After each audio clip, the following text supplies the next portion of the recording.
Thank you. Thank you so much for watching. Thank you. Have you subscribed? Yes, you. Have you subscribed? You. Yeah. Before you go, click. It's free. Click. Just that's it. Have you subscribed? You are laughing. Have you subscribed? Have you subscribed?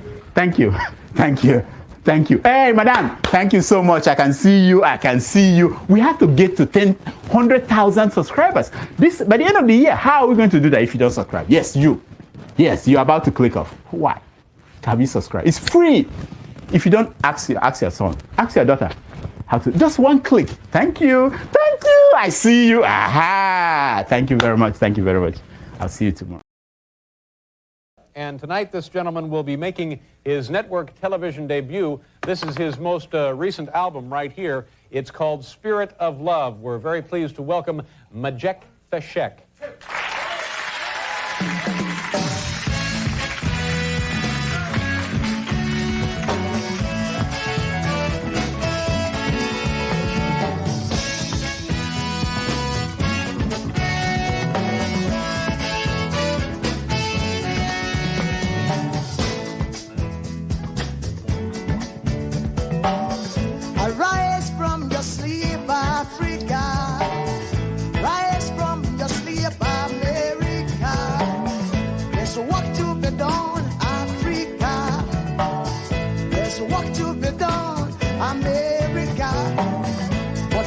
Tonight we will be free so long, too long, so long, too long. We've been sitting down so long. We've been fooling around for too long. We've been sitting down for so long. I have not been fooling around for too long, so long.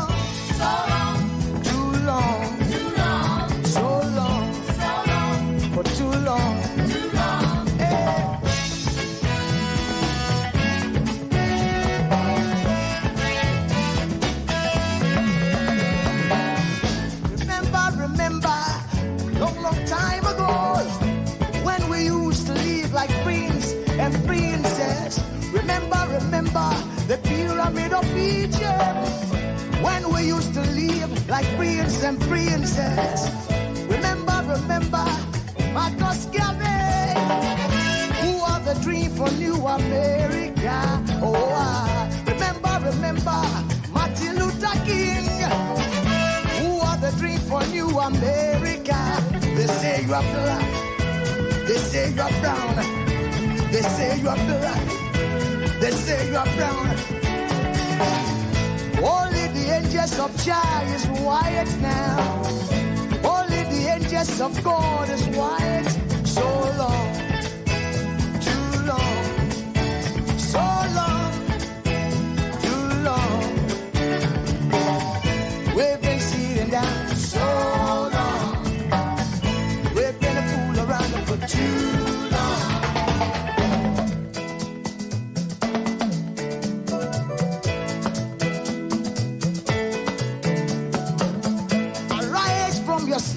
Africa, arise from your sleep, America. There's work to be done, Africa. So much work to be done, America. But if we unite, hey, we will be free so long, too long, so long, too long. Press down for so long.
Yeah, good morning, good afternoon, good evening, depending on your geographical location. I am your host, aka Electricity. Thank you for joining me this wonderful day again this evening. I can see some people have already left. Well, my brothers and sisters from another mother that keeps this me going in the comment section. Thank you for that. For joining. For joining the. I would like your comments and just give me 1 second. I'm having a little bit of technical challenge here. Uh, I don't know why this thing is showing this way, but thank you again for joining me. Let me first of all, Lagaman, thank you, Joseph Bishop. First of all, let me thank you all for Nwachukwu.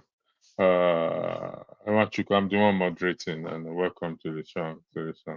Also, the song, thank you for that. Christy, thank you for joining. And 90 minutes for those of you also who have joined. Okay, Nwachukwu, take care of yourself. We love you too. Thank you very much for that, but thank you for coming in. John Bishop, let me highlight your comment before I go into the listing. We'll stop talking about Professor Wale Soyinka comments about Peter B. The man is entitled to his opinion. Agreed. He's entitled to his opinion. However, we will not stop talking about what is relevant. Thank you, Sita, for joining as well. Thank you for coming on the show. I'll come to you. I'll come back to you briefly. Yes, he did spoke about Nnamdi Kanu as well too, that Nnamdi Kanu should be released. However, the focus here is if you look at the thumbnail where it says that Osita, you have to turn on your camera, please, if you want to be on the platform. You know what the rule is. So, okay. Yeah, I'll come back later, just a bit later. All right, But I'm on the background. Put me backstage. All right, thank you, brother. The issue is I don't know why I'm kind of saying I'm kind of bold in this. Okay, yeah, I think I've seen it now. Sorry about this. I need to change. Well, it's not refusing to change for me. Anyway, so yes, he spoke about releasing Nnamdi Kanu as well too. So it didn't weigh in on just one thing. He weigh in on everything. And this your comment is on point. Everyone is suffering, is impacted. The issue of in the country is impacting, it's affecting everyone, and as such, we have to talk about it. But you see, I did highlight the definition of effectiveness, receptiveness out there. Receptiveness refers to the willingness or readiness to receive new ideas, suggestion, and information. It involves being open-minded, attentive, and willing to consider different perspectives. And the thumbnail says, Peter B. Wale Soyinka is 100% correct in his opinion or in his argument that Peter B is not fit to lead Nigeria, and he gave his reasons for that. Now, I want us to take a step back, and when Osita comes, I will ask the question again. But I'm going to ask those in the comment section some few questions because a lot of people have weighed in on what Professor Wale Soyinka said. Dati Baba met Dr. Apoki, high and mighty people and influential people have weighed in, and some even went as far as to say it's mad or because he is old, 90 years old, born in 1934, if I'm correct by his biography I read, and it's 90 years old. But he is still sane. He still have a sane mind. We must not forget that. And for that reason alone, he deserves to be listened to. Not because we are biased or we feel he's supporting the present government or the present person, but we have to listen carefully as to where he is going. Now, when he said if most of us have listened to the video, but I can't play it because this program is being heard in other platforms. So I don't know what the copyright rule is in respect to the video, but it is not a new video that we've not listened to. It wasn't making an opinion. It was not making or giving an opinion. If you have to listen to it very well, and you even ask those with legal mind or deep thinking mind, it wasn't making an opinion. It was making a statement of fact, a statement that can be deemed by anyone to say, if he is wrong, it falls into the class of defamatory. Now, I would like to take your mind back to a few weeks when was this Umaya, whatever his second name is, David Umaya, made an allegation against Peter Obi. Without hesitation, he came out and addressed that allegation that David Umaya will not malign his character, his integrity. So far, so good. I stand to be corrected. Peter Obi has not come out to weigh in into the matter or the allegation that the professor made. Like I said, I stand to be corrected. I've searched most social media for his response. He has not responded to what? To the allegation, to the claim made by the professor. That's number one. Number two, do we think at this stage right now, with the way things are going, we can elect or get a good leader through the ballot box? That is a question for every one of us to ponder on. Number three, the energy put into the response by the obedient in attacking the professor, if this energy is transferred or put into holding the current government accountable, do we not think it's going to make more sense? Number four, being the leader of the obedient and having this claim on him that he has armies who are willing to lay down their life for the truth, being their leader, if we calls them out and say, you know what, the coastal road that is being done or being carried out, let us go and sit down and block this coastal road to emphasize that there are other major things to be done to fix the country rather than this coastal road. These are the arguments. I listened to the video. I listened to it word for word. I listened to it on this channel, on Sahara TV, on Channels News. We think the man is crazy. No, he's not. We think he hates Peter Obi. No, he's not. He is 90 years old. He's a professor, regardless of his political or who he supports. If we channel this energy that was put into insulting him, even Dati Babamet came out, Dr. Akpoti came out, everybody came out, including Aisha Yusuf. They all weigh in on it and say the man is gone mental. Fair enough. You're entitled to say. But if we take this energy, like I repeat, this frustration we've shown towards this particular man, given to the current situation in the country at the moment, and we channel this energy, because two broadcasts ago, the question was asked, what is the way forward? Most people said it's a revolution, but they said we cannot have a revolution because we are not in agreement. However, when it comes to the case of Peter Obi, we kind of seems that we are all in agreement.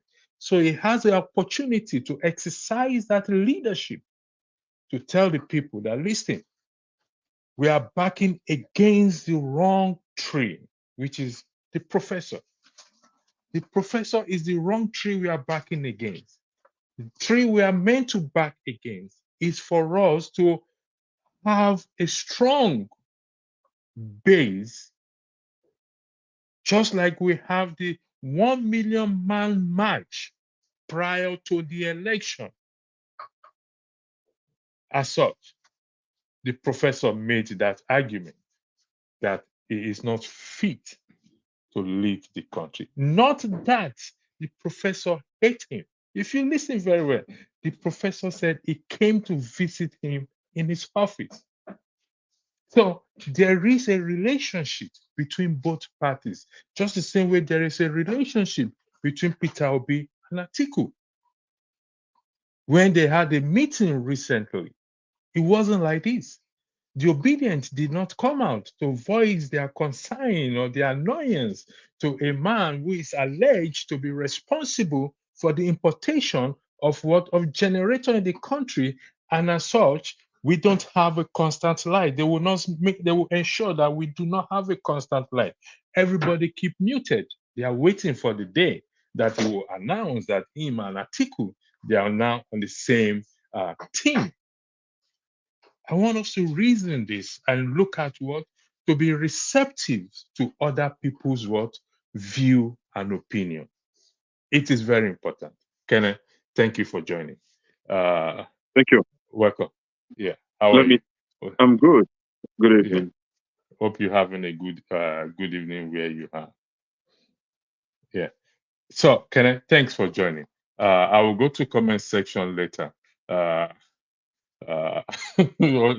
me go to comment section for 1 second. Somebody say, "Oh Lord, NEPA."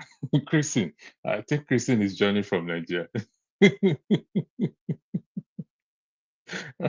I think the NEPA must have seen the light on him. Christine, sorry about that. Augustine, thank you for joining. Thank you all for joining. Thank you very much. Somebody, Chuku said what Soyinka is doing is politics and program. They want to run down Obi's credibility. That's how they run down good luck, Ebele Chuku. We weren't able to pick in there. Let me say this in respect to this comment. You cannot run down a man's credibility except the man himself decide to run down his credibility. It is impossible. I don't know why this thing is showing my face like this. I'm trying to, hold on. I don't know why this thing is showing. Sorry about this, gentlemen. I just am trying to, I think this is better. Yeah, I think this is better. I don't know why it's kind of both. Sorry, sometimes get used to this. Now, Kenneth, Osita, you were here first. So I'm going to start with you, then I'll go to Kenneth. I know you went to the backstage, then I'll go to Augustine. Osita, the issue is, Kenneth left. Okay, okay, he went backstage. Osita, Yeah. You watched the video, I believe. Yes, of course. It's to a point, yeah. Yeah. To a point. Was he making an opinion or he was making a statement of fact? And first of all, I want to say thank you because I didn't get an opportunity to actually chip into this. Okay. Sorry, I thought you were here last week Saturday. No, I was here. I came late. They were already done with their submissions. I want to say this, and it's my opinion. Okay. I don't know if any of you remember back in the days when Wole Soyinka used to chairman for the Bola Ahmed Tinubu colloquiums. Is anyone here aware of that? No, I'm not. Why I brought that up is in that colloquium he said that Bola Ahmed Tinubu's wife, in one of his colloquiums, when he was given a testament of their relationship, Bola Ahmed Tinubu's wife supplied him, or gifted him pots because he was entering a new house after his house was torn down, and he lived on exile, had to come back to Nigeria. Why did I bring out that point? Many people, even many Obedients, are not aware, especially people who are even not from the southwestern origin, are not aware the depth of relationship between Wole Soyinka and the man Bola Ahmed Tinubu. No, I think people are aware that they have a personal relationship. No, people are not aware of how personal their relationship is. Well, not everybody can because be privy a lot of people see Wole Soyinka as someone who is nationally accepted, connected, who almost has access to everyone. These people have a predated relationship. Yeah, I think we know that. I think it's been discussed on this platform before. And it's not just a predated relationship. They've maintained that relationship. Okay. So what I'm trying to tell you is that these are two very close friends. Okay. Nothing will ever, so long as Bola Ahmed Tinubu is concerned, nothing will ever make Peter Obi get the approval of Wole Soyinka. Okay, that's a fair argument. Certainly. And for Wole Soyinka to have even, there are certain things he said that didn't sound right. And a lot of people have already given, their opinion about. Can you highlight the things? First of all, he said that the man, when Obi came to visit, that he couldn't have stopped him from visiting him. He had to give an open door. That's him just saying, that's a way, that statement alone shows you that. Please, I would like to reframe that statement you just made. He said he could have stopped him from coming, but he allowed his door open for him to come in. Thank you for putting it well. Because that is the same thing I wanted to talk about. Benya, go first. Could have allowed it, so that, look at that statement. Okay. His meeting with him was already from a place of reluctance. Oh, this individual, I don't like you. Oh, this individual. And this made me very sad for Obi. Do you know why? Who advised him to have gone to meet the man? Let me ask you this. I'll ask you this. Remember my argument. My argument is the energy that we put, obedience put. Electricity. I'll come back to your energy, and I'll come back and answer that. I remember this thing. That's the ending part, and I'll answer that. For me, if people are clairvoyant, or if certain things are to be pre-revealed, if I were an advisor, or if I had the the slightest idea of the level of dislikeness that that is preconceived already by Wole Soyinka, I never would have paid him that visit. He wasn't the only one who Obi paid a visit. Obi had the same. Remember that the same thing happened between the Obedience and Fela's son. What's the name of the man? Femi Kuti. Obi went and visited the man. Did you see how that finally happened? All that went away. It happened, and that is what should happen between gentlemen. If we have a misunderstanding, we come in. But this man is as if he's still living in regrets of, oh, why did he even allow Obi to come in? He went to an extent and said, oh, that Obi had control of his mob, of the Obedience, that he saw him bring out his phone and gave an instruction. My brother, is that possible? Has Obi ever given me an instruction from his mobile phone? Do you understand that is an allegation that can be deemed as defamatory? Do you agree with me on that? Against myself or against Wole Soyinka? No. Against Peter Obi, not against you. Against Peter Obi as an allegation against him. Yeah. Wole Soyinka alleged against Peter Obi. Alleged against. Do you know that is an allegation against him? Well, I don't know how far that can be proved in the court of law. No, You know, and Can I come in here? I doubt if Obi wants to, or anybody want to go on that terrain. Anyway, but my whole point is this. Osita, hold on. Do we agree that is an allegation? Of course, it's a clear allegation. Serious one. I beg to differ. That's not an allegation, it's an opinion. Please, let's not mix words. If you interject again, I'm going to take you out of this. No, do whatever you want. I'm just correcting you. Do not interject. Be respectful. I'm just correcting you. No, just be respectful.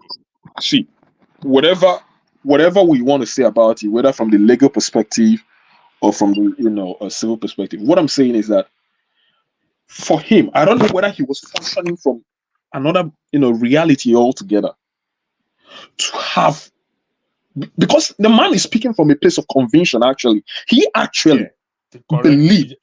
You are 100% right. It was this for some reason. This man, conviction.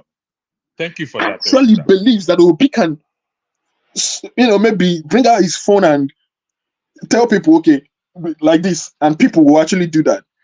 I mean, I think he's even arrogated more power, influence on Obi than he should. Because I don't think anybody's able to do that. Osita, you see why I run this program is I don't know why my system is kind of the way. So, I don't know what I'm doing. That interview. No, this is not what I want. Wole Soyinka needs to go back and have a rethink of what he was saying. But I can clearly say this. I know one thing for sure. He has a preconceived dislikeness for Peter Obi. Number two is that obviously he has shown that even he has a prize. And his prize is Bola Ahmed Tinubu. Number three, the man, I think he's almost sacrificing. It's sad for the stature of his achievement, the stature of honorary which he carries, for him to be sacrificing that. I mean, it could have been better for him to just say, I do not wish to comment. There are certain things you should be matured enough not to comment about. Okay. Osita. So I'll yield the floor for other people. Thank you very much. But before you go, Osita, the man made okay, let me come to Kenneth. Kenneth, based on what Osita said, the man made a very I don't know whether I use conviction allegation against Peter Obi, which, if we look at it very well and we ask legal mind, they can argue and say this constitutes as defamation of character. Do you agree on that? I will come in this way. Okay, go ahead. Oscar, I think you come in from a very good point. From a very good angle. The issue here is, I think, Obi, why I'm hearing myself is echoing back to me. I'll off my mic. Okay. So I think Peter Obi gave Wole Soyinka much relevance than it is needed. Wole Soyinka, when he came out just before the election and criticized Peter Obi, what I expected from Peter Obi to do was to ignore Wole Soyinka. Wole Soyinka is nobody. He has no followers. Okay. What I mean by being nobody is he has no influence over the election, whether you like it or not. Wole Soyinka has no, political relevance when it comes to Nigeria. It is true that Tinubu is his friend. It is true that he has sworn never to go against his friend that bought a frying pan and rice for him when he came out from the prison. So because of the frying pan and the rice, he will never criticize his friend. Wherever his friend purpose is where he will support. For example, when Goodluck Jonathan was the president, the same Wole Soyinka laid a protest against Goodluck Jonathan. They even made what they call it, filled casket, print pictures of Goodluck Jonathan, stick it on the casket, and we're on the street with it, campaigning against Jonathan. And I think that was the cause of the depression that Jonathan's mom had, and from that depression, he gave up. He gave up. Seeing your son being paraded as if though he's dead when he's still alive.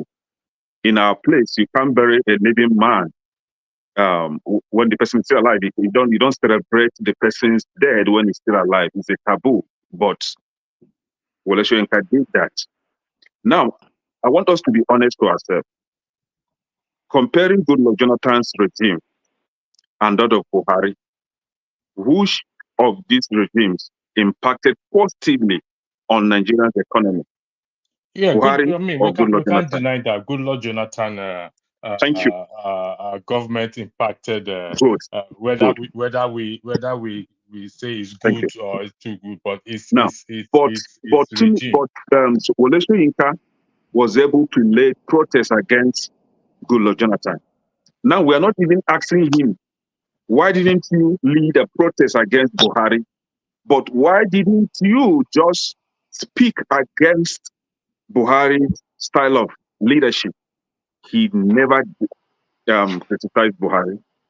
That's to show you that Wole Soyinka is biased in his opinion.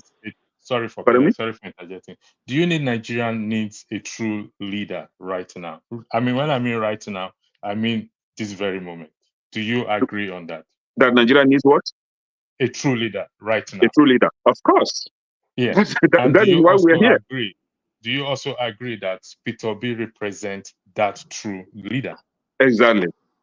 And you agree with me also that in the context of present, I mean, what is happening, the woto, let me put it that way, that is going on, that is affecting people in Nigeria today, it has to be taken from a different perspective,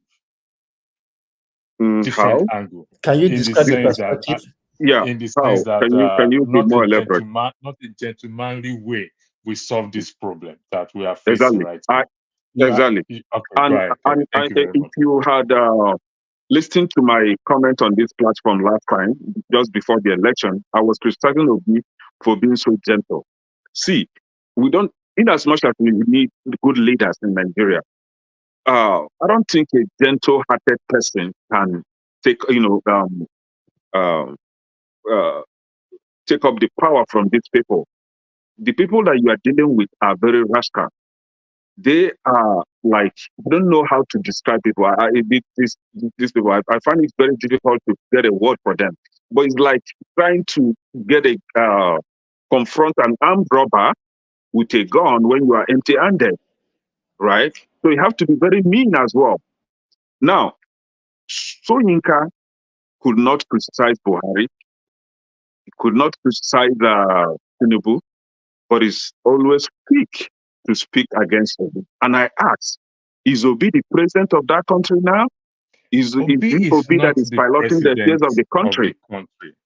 Why? Obi has been able to garner a lot of support, which the country needs. Now, country needs. Now, to round it up, it now shows that Wole Soyinka one is biased against Obi.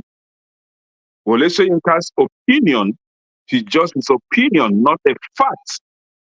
So, being that is his opinion, that doesn't mean that Peter Obi is not fit to be the president.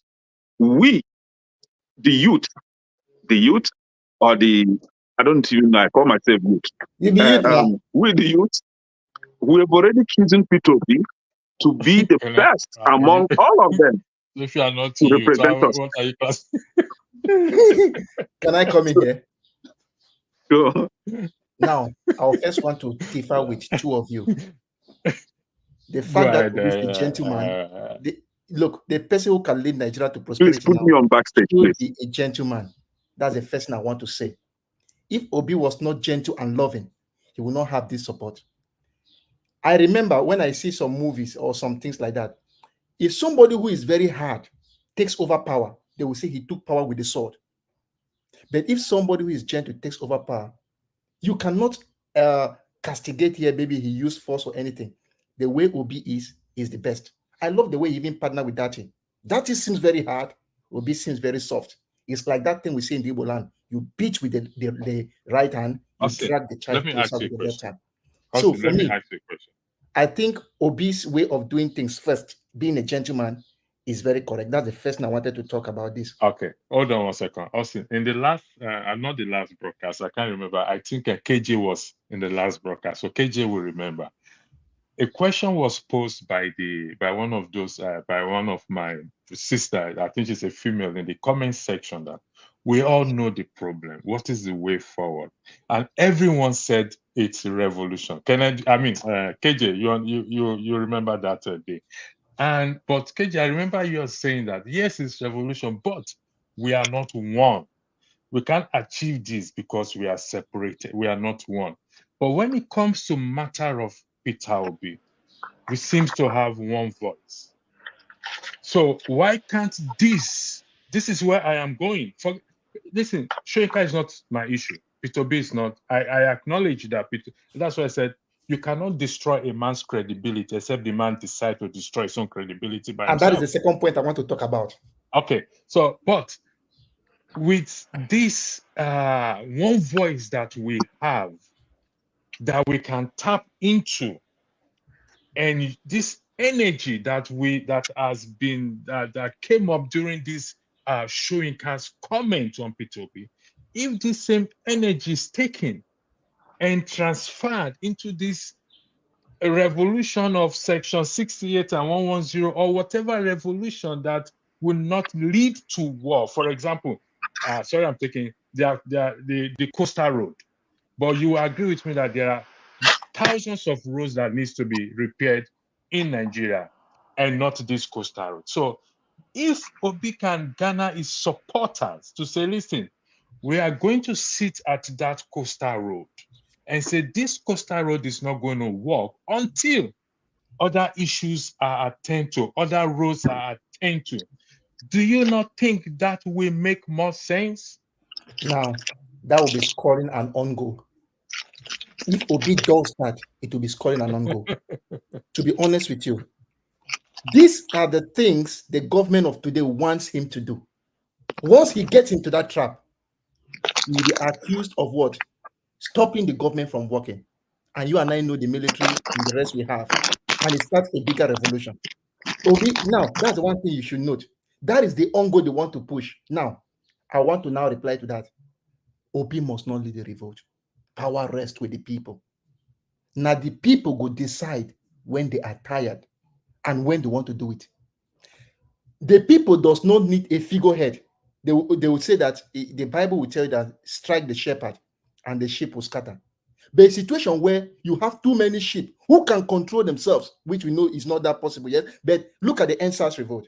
Nobody was there at the top. So you cannot even hold anybody. It was just amorphous.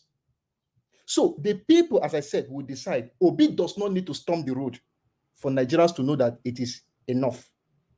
They will do it when it is time. That's the first thing. Please, I want to say something. There are some things I learned.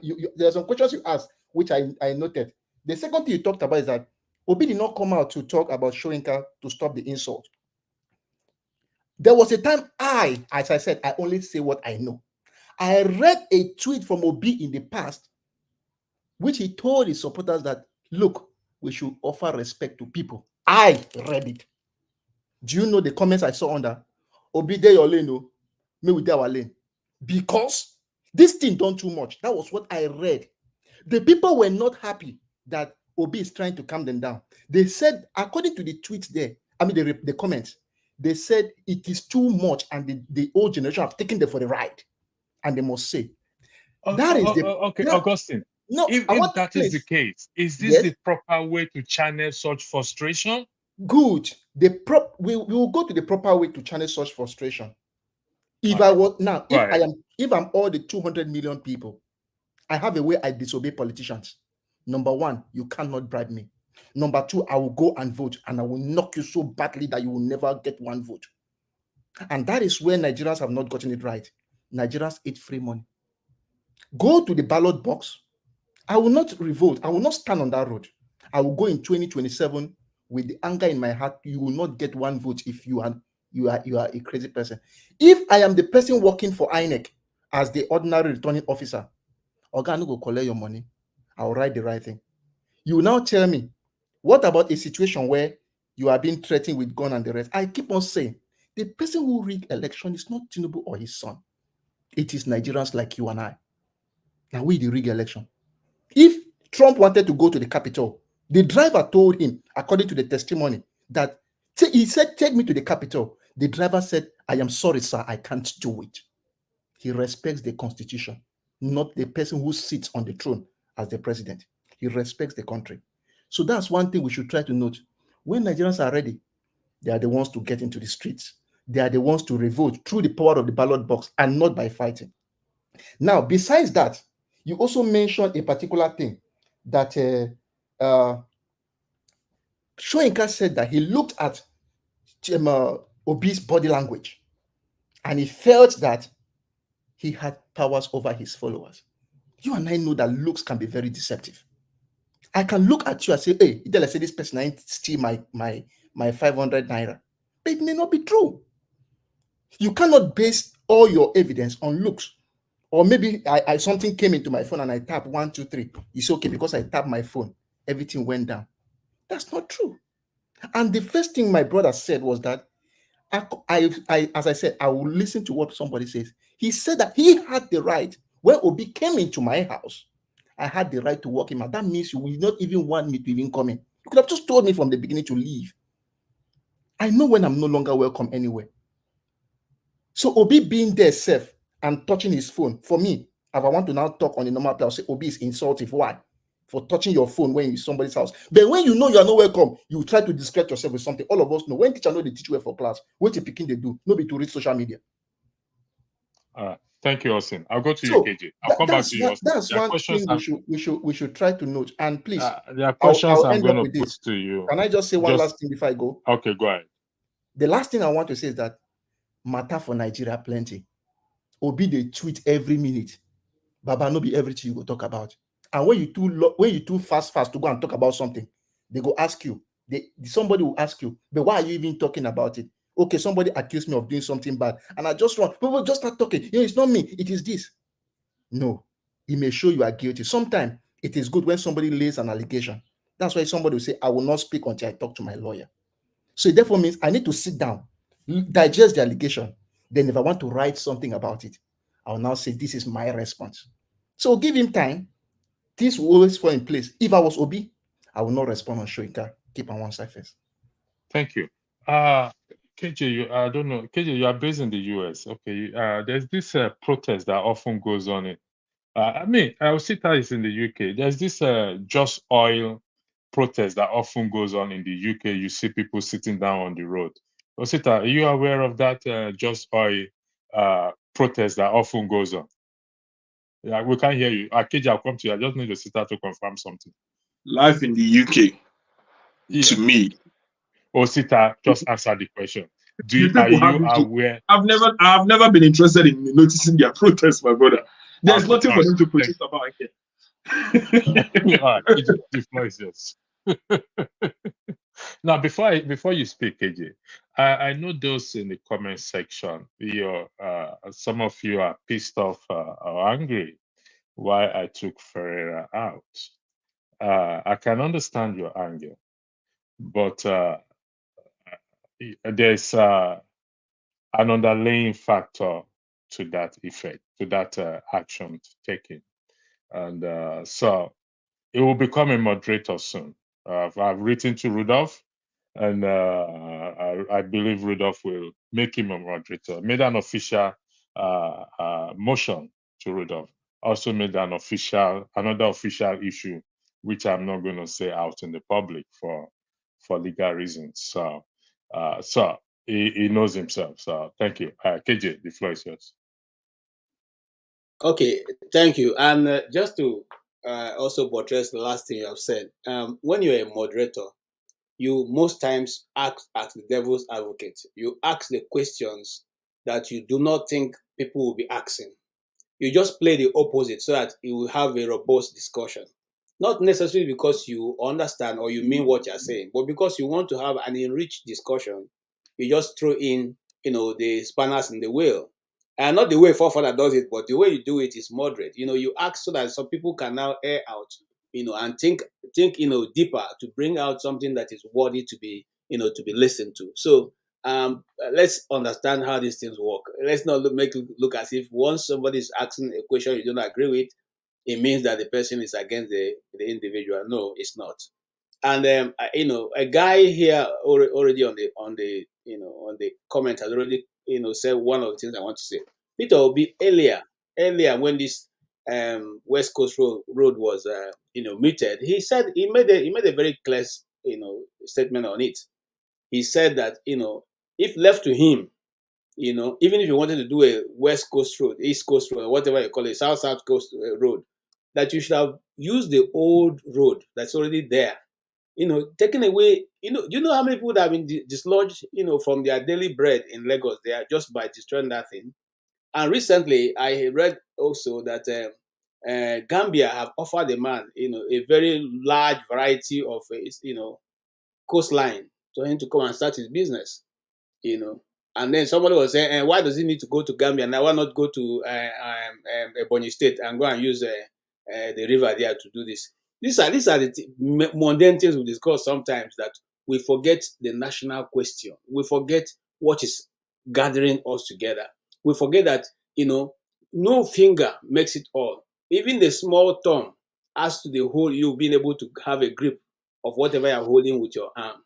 So sometimes we as individuals, because of our personal idiosyncrasy sometimes, or even from where we come, we tend to play down on the national question, the national interest, which is the first of all should be the uniting factor, and begin to canvas for individual, and then first of all canvas for regional. Then when we get to the region, we begin to canvas for individual interests, which makes it even worse. And that is why we are continuous to go around the circle. Now, the issue of why Obi, and that's the question.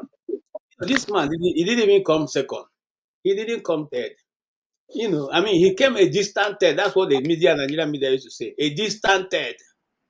So, but why has he continuously to generate news even beyond the president of Nigeria? Why has he so continuously generate unwanted crowd? I mean, he goes to a place and the whole community comes out to meet with him. It's not because does he have the money to pay them? Okay, I'm not an Obi fan, and I've said my reason many times here why I don't think I was going to vote for Shore anyway.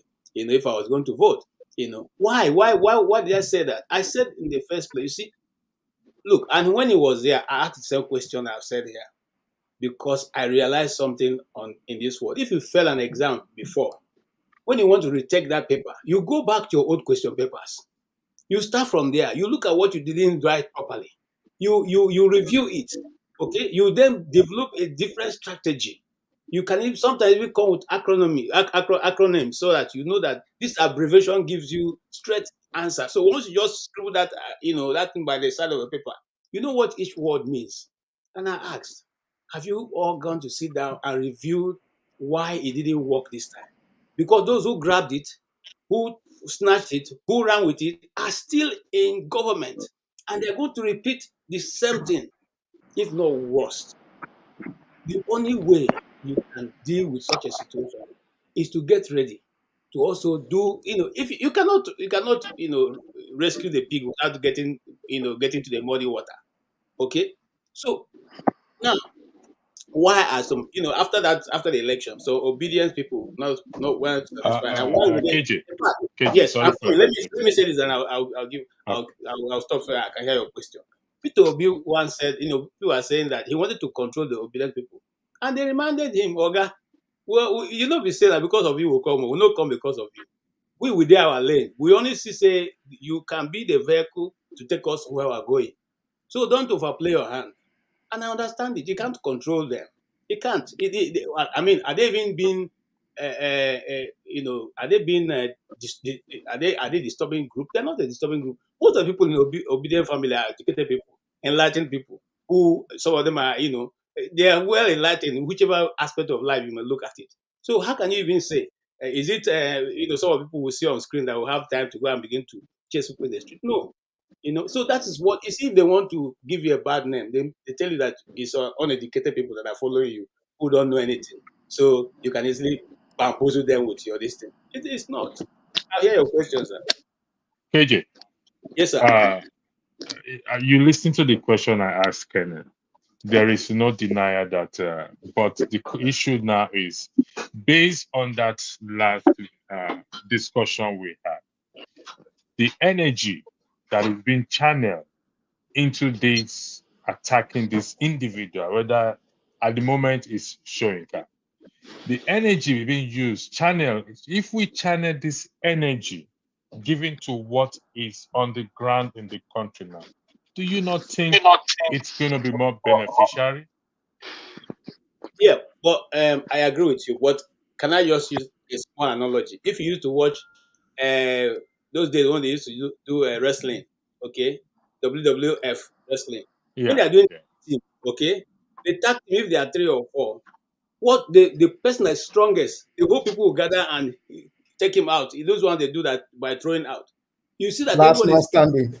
yes, they're fighting to throw that strong man out. Once they throw them out, then the rest of them will come and say, okay, we can now face ourselves because we are equal. That's what is happening here. All energy is gathered to make sure that Obi is castigated and is, they make sure that he's not able to run. But I agree with your statement. If we can, if they even look, a good government will even say, look, Obi, come. Look, you have good ideas. We can work together. I'm not saying come be a member of our party. If you see, let me tell you something. Those days when we were growing up, if there was one jeans I used to wear in Nigeria then it's called Crazy Horse. When Crazy Horse used to rain, I didn't have one pair. I was still buying Amos, until I went to my friend's house and he brought the Crazy Horse out in a brown one. I looked at it and said, wow. So that can be this thing like, oh boy, how manage? You say, if you go this part of the market, you will see this one. It's not everywhere. So you learn as you go on. That's what I'm trying to say. You learn. You cannot say, okay, I've won, I can do anything I want, and then you go and repair the third mainland bridge. You go to Lagos and you are taking praise. You say you can now boast. Boast of what? Boast of what? For a road you rehabilitated or something? You see, this is where our government have continuously missed it. Okay, if they can come together, if they can even ask to be okay, please give us your templates. Don't give us everything. Just on education, what do you think we should do? There's But nothing I new. think he has laid that down already. I don't think that is his template is hidden. The only thing is, are they going to work on it? Which is no. His templates are not hidden. I You don't think that is hidden. It's electricity. not hidden. Yeah, You Harry, asked a welcome. question. Blackstone, welcome. Go ahead, Black. Who is it Harry? It's Augustine. You asked a Yeah, question now to KJ. yeah. I Yeah, wanted to do something. I'm coming, Augustine. I'll come to you. Harry, hold on 1 second. Before you Okay. speak, I highlighted Mazi Prince. He said this. I said it's kind of down. If you are here at the earlier broadcast, John Abba put him where he is today. It's not going to be John Abba is responsible for that. I just have to highlight that. Okay, so go watch it. You see what John Abba said to him. So he doesn't want to come back. Okay, Harry, go ahead before he starts. Electricity. Yeah, Can you be more humorous than this? Okay. yeah. Nice one, nice one, nice one. I like that. I've been following this program. I just wake up. You can see me. I just on the light. There's something. What is his name? The person Augustine said about Chidobe be tweeting and saying this. I find it very offensive. During the 8 years of Buhari, there's no vibrant opposition in Nigeria. During Obasanjo time, them and everything, Tinubu them and all those guys, Lai Mohammed, they were vibrant.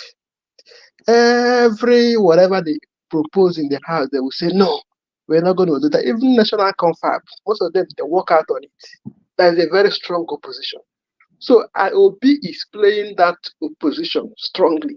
All this tweet and whatever, that is his own view. And if you look at it, it's almost what is happening in Nigeria. So you don't say, must he say this or say that. No, they are trying to gaslight him, which is wrong. Allow him, he's playing the opposition.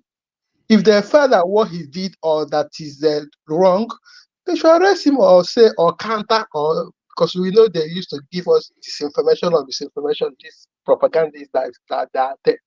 Then secondly, obedient movement, it can't hold them. The funny thing, if you remember during the election, before election time, Dino Melaye, Obi was almost trying to cry one time, Dino, stop this, Dino, do this. People say, oh, is that the way these people started attacking us or doing this? Some people say, okay, leave, they do whatever they do. In violent department, let's attack them there. Let's deal with them there. Before, this obedient wasn't like this. I'm not supporting any of them. But they were calm, peaceful. They are not crying the baboon or people will die or this will do, like we know.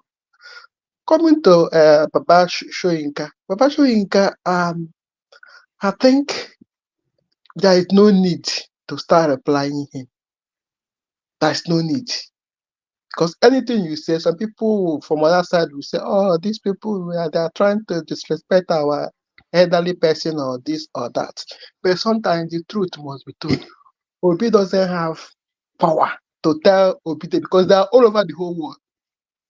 They are all over the whole world. There's nothing he can do to obedient movement now. And if you listen to what Peter Fayoshe said, he said, these people that are multiplying. Some people that is rich last year now that lost their job, they are members of obedient now. They just want a change in government. People are losing their means of livelihood.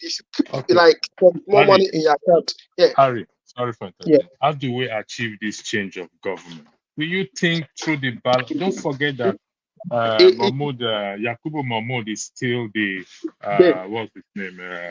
INEC chairman. And the president has the sole power to appoint an INEC chairman. He's already there. Do you think we can achieve this change of government through the ballot box? No, we can't. We cannot. You guys don't know where I'm coming from. It's not possible. We cannot achieve. We cannot achieve it through the ballot box. It's not possible. We can. We can. We will. But tell us how. But there is a but. Okay. Which is what I've always said. People are thinking of 2027. I'm thinking of 2031. Good. You people are thinking of 2027. Osita, 2031 with this suffering that is on ground. You're an evil man. My brother. No. Osita. No, listen. Let me give you the reason why I'm thinking Harry, of let's listen to 2031. I'll come back to you, Harry. Should I continue or you want to hand? Continue. Go ahead. I'll come back to Harry. Good. Look at the reason. The reason is this. We had more, it could have been easier to take over power in 2023 than it will be in 2027. And the reason is simple. Tinubu is become incumbent. It was easier to move power away from the APC in 2023. And without, sounding like without sounding contradictory to our ideas, Tinubu's policies, the result it's that it have been yielded have not been great. But the policies cannot absolutely be faulted. Let me tell you why. I went to, who knows this Aboki FX? Yeah. When you go there, you see how almost aligned the parallel market, the CBN rate is with the black market. I don't know if anyone has noticed it. Although the rates are still very high. Yes, Okay? Also, none of us here would say, although there has been a lot of hardship due to the removal of subsidy and the way it was removed, we all also know that at some point subsidy had to go, and it was not a question of when and how. In the eyes of certain people, Tinubu is way better a leader, and better in command than Buhari could have been. Now he's an incumbent. It would take heaven and earth to come together to remove him. That does not make it impossible. Another reason is this. Obi, unfortunately, is someone who is from the southeast.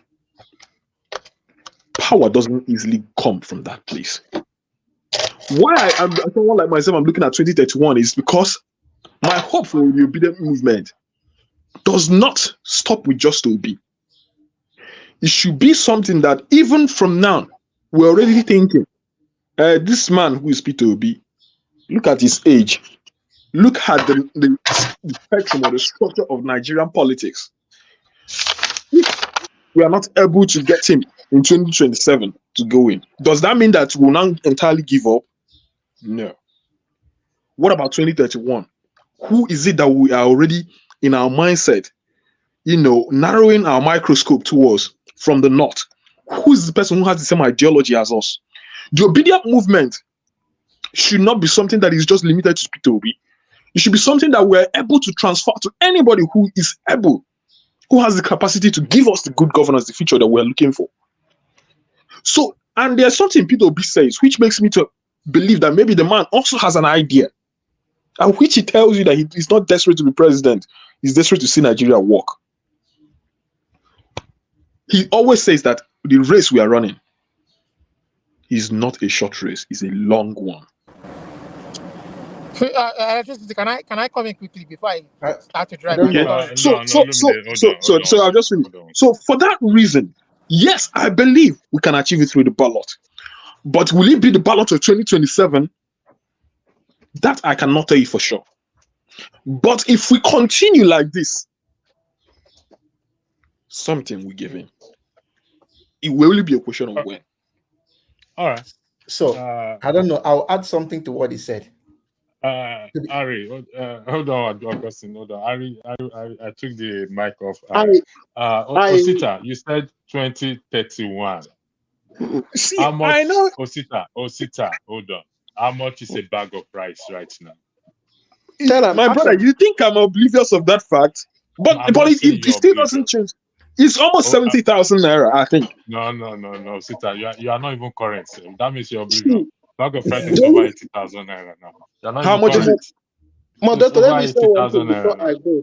Let me say one thing. You cannot remove these guys through ballot paper. It's not possible in Nigeria. Richard and Carlos, what he said about judiciary, how they are putting their friends, their family, they've checkmated everybody. Hold on, pick to Alaska, check up. You cannot win them. It's not possible. So the main thing is that Nigerians ready to go to the street and say, we will die here, everybody. I wish you know it's not possible. If they start now, they will start gaslighting people. People, this is our tribe. Nigeria, it will not work. Let me tell you the truth. Let's tell ourselves the gospel truth. It cannot. To be honest with you, to be honest with you, it will walk through the ballot box. Now, why I say Don't tell me you started losing hope in electricity. Hold on 1 second. Let me give you Olumide the floor. Olumide said, I'll come back to you. Olumide, go ahead. I'll give you something. You were here before you stepped out.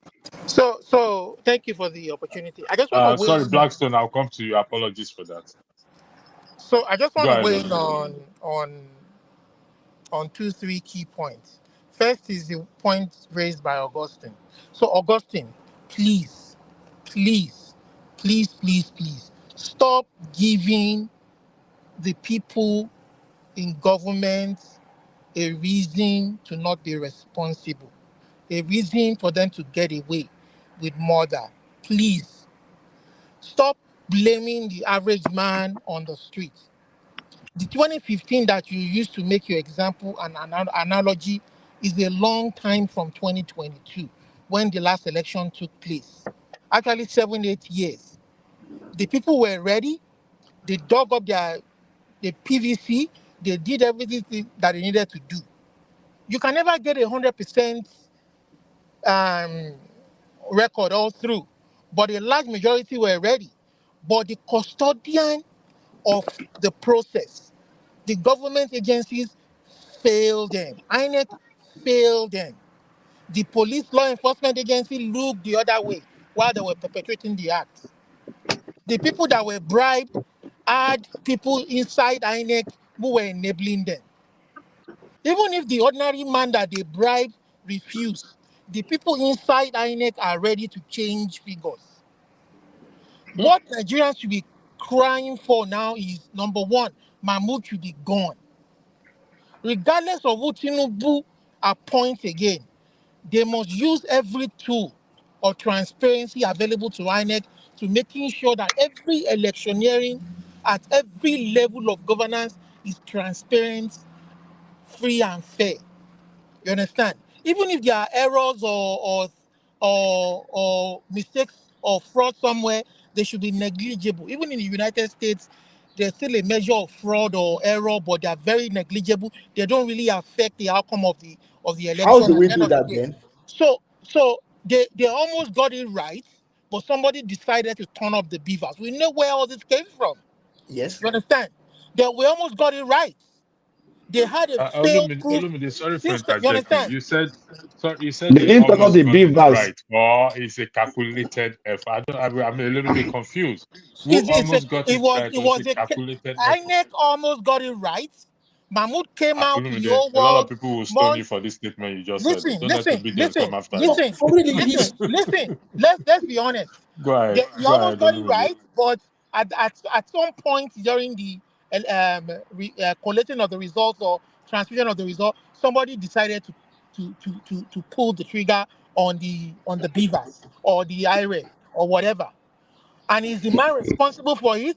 There are allegations, maybe, and these allegations should be investigated. This is nothing but economic treason against the country, economic sabotage, 300 to 400 billion naira. This somebody should be held. He should lose his job.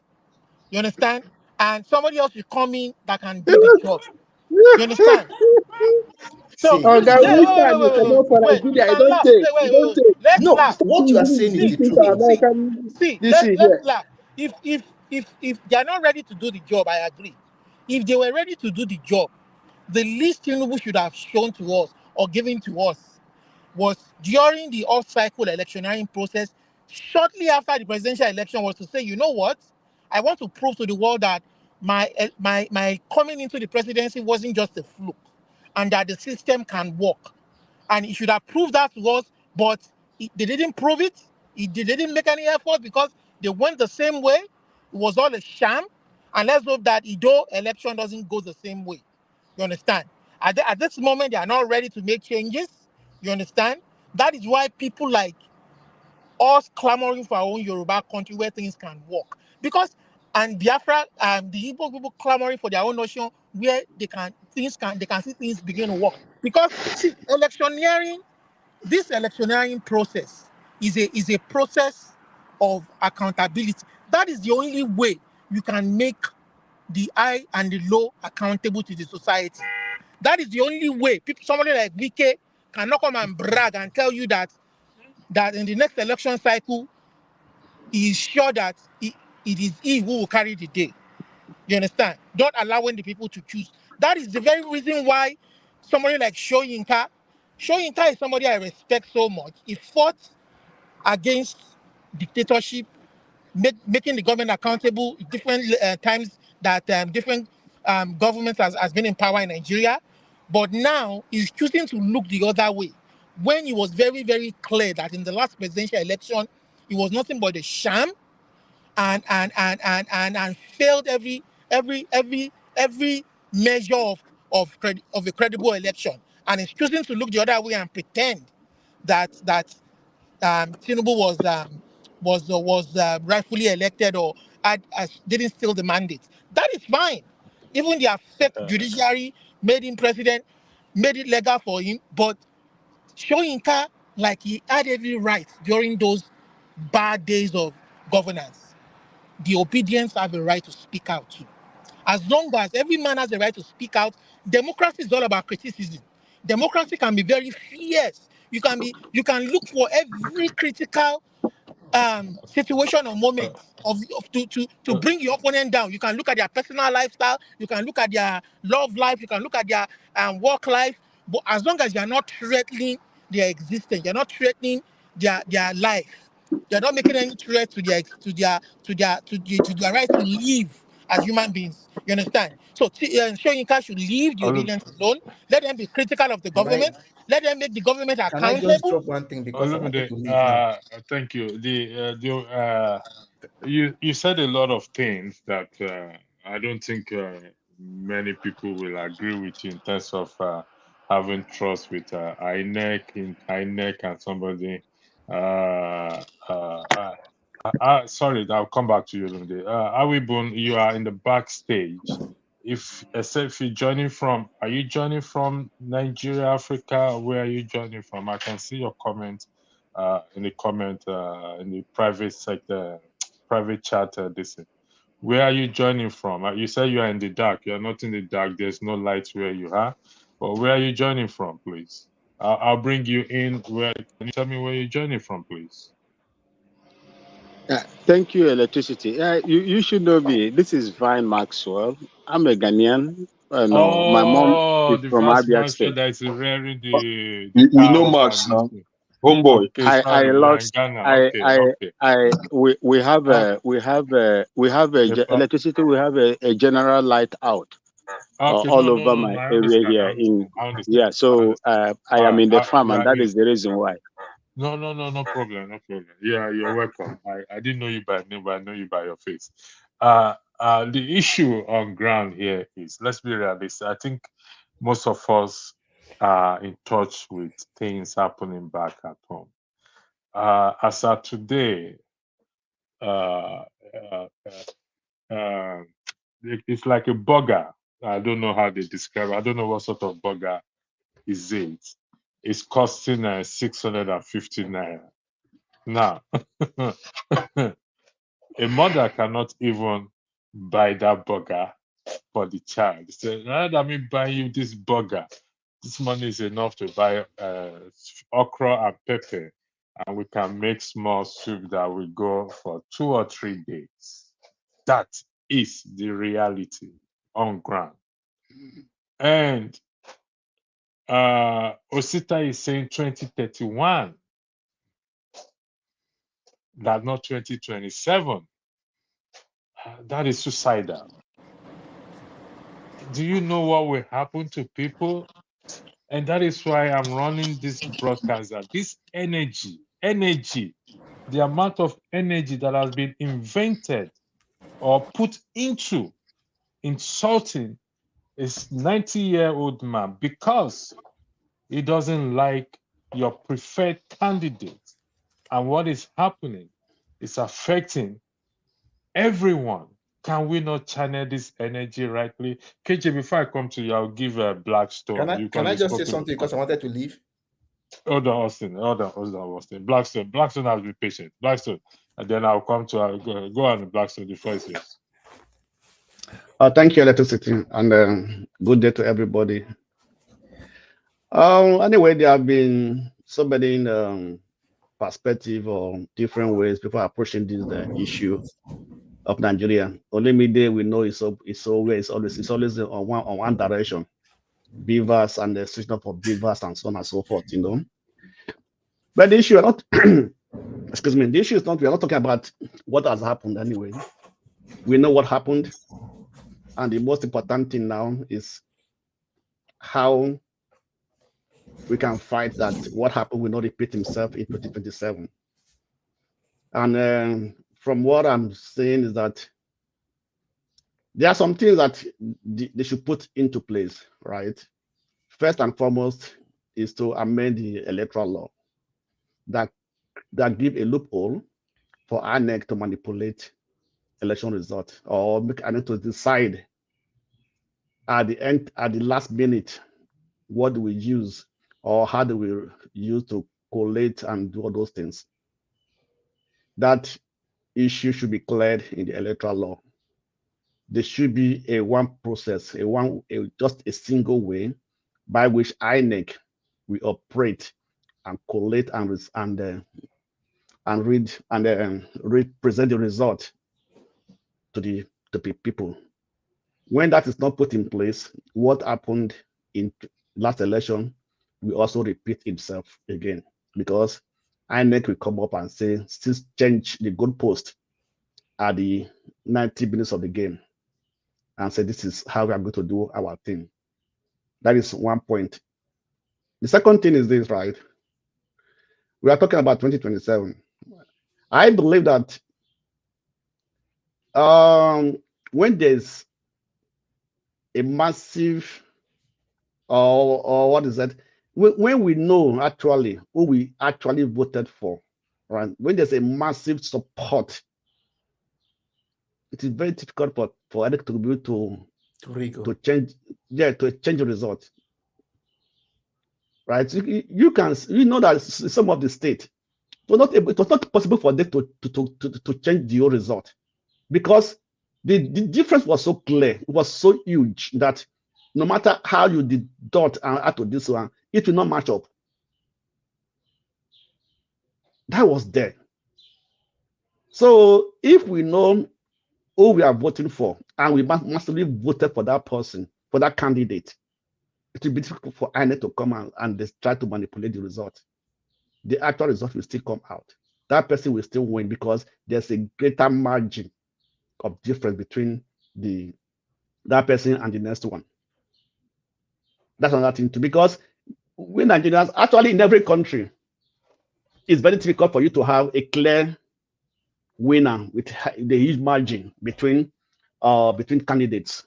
We see this in foreign countries, in abroad, also in Nigeria. In every election, where there are more than two candidates, it's very, very difficult to have that clear demarcation of maybe 20% or 30% differences in the result, right?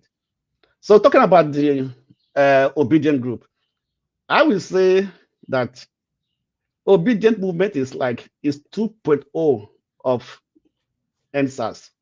I would say NSAS was 1.0. Obedient is 2.0. They have realized that if they go forceful, they will be suppressed. So how do we fight our way? We have to use the social media. In fact, obedient movement is shaking Tinubu government. They are all afraid of them. We don't know who they are. We don't see their faces. But once they concentrate on issue, they take it to the extreme. They fight it. They treat. And the government are seeing all their tweets. They don't know what they are doing. And people are responding to them, feeling them, what they are doing. So I think it has a huge effect on what is happening in Nigeria.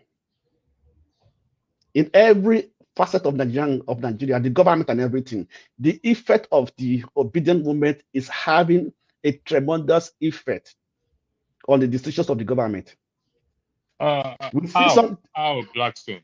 I'm a bit confused. Okay, let me tell you one thing. You know that Tinubu sometimes have reversed some of his decision because of the which one? The levy.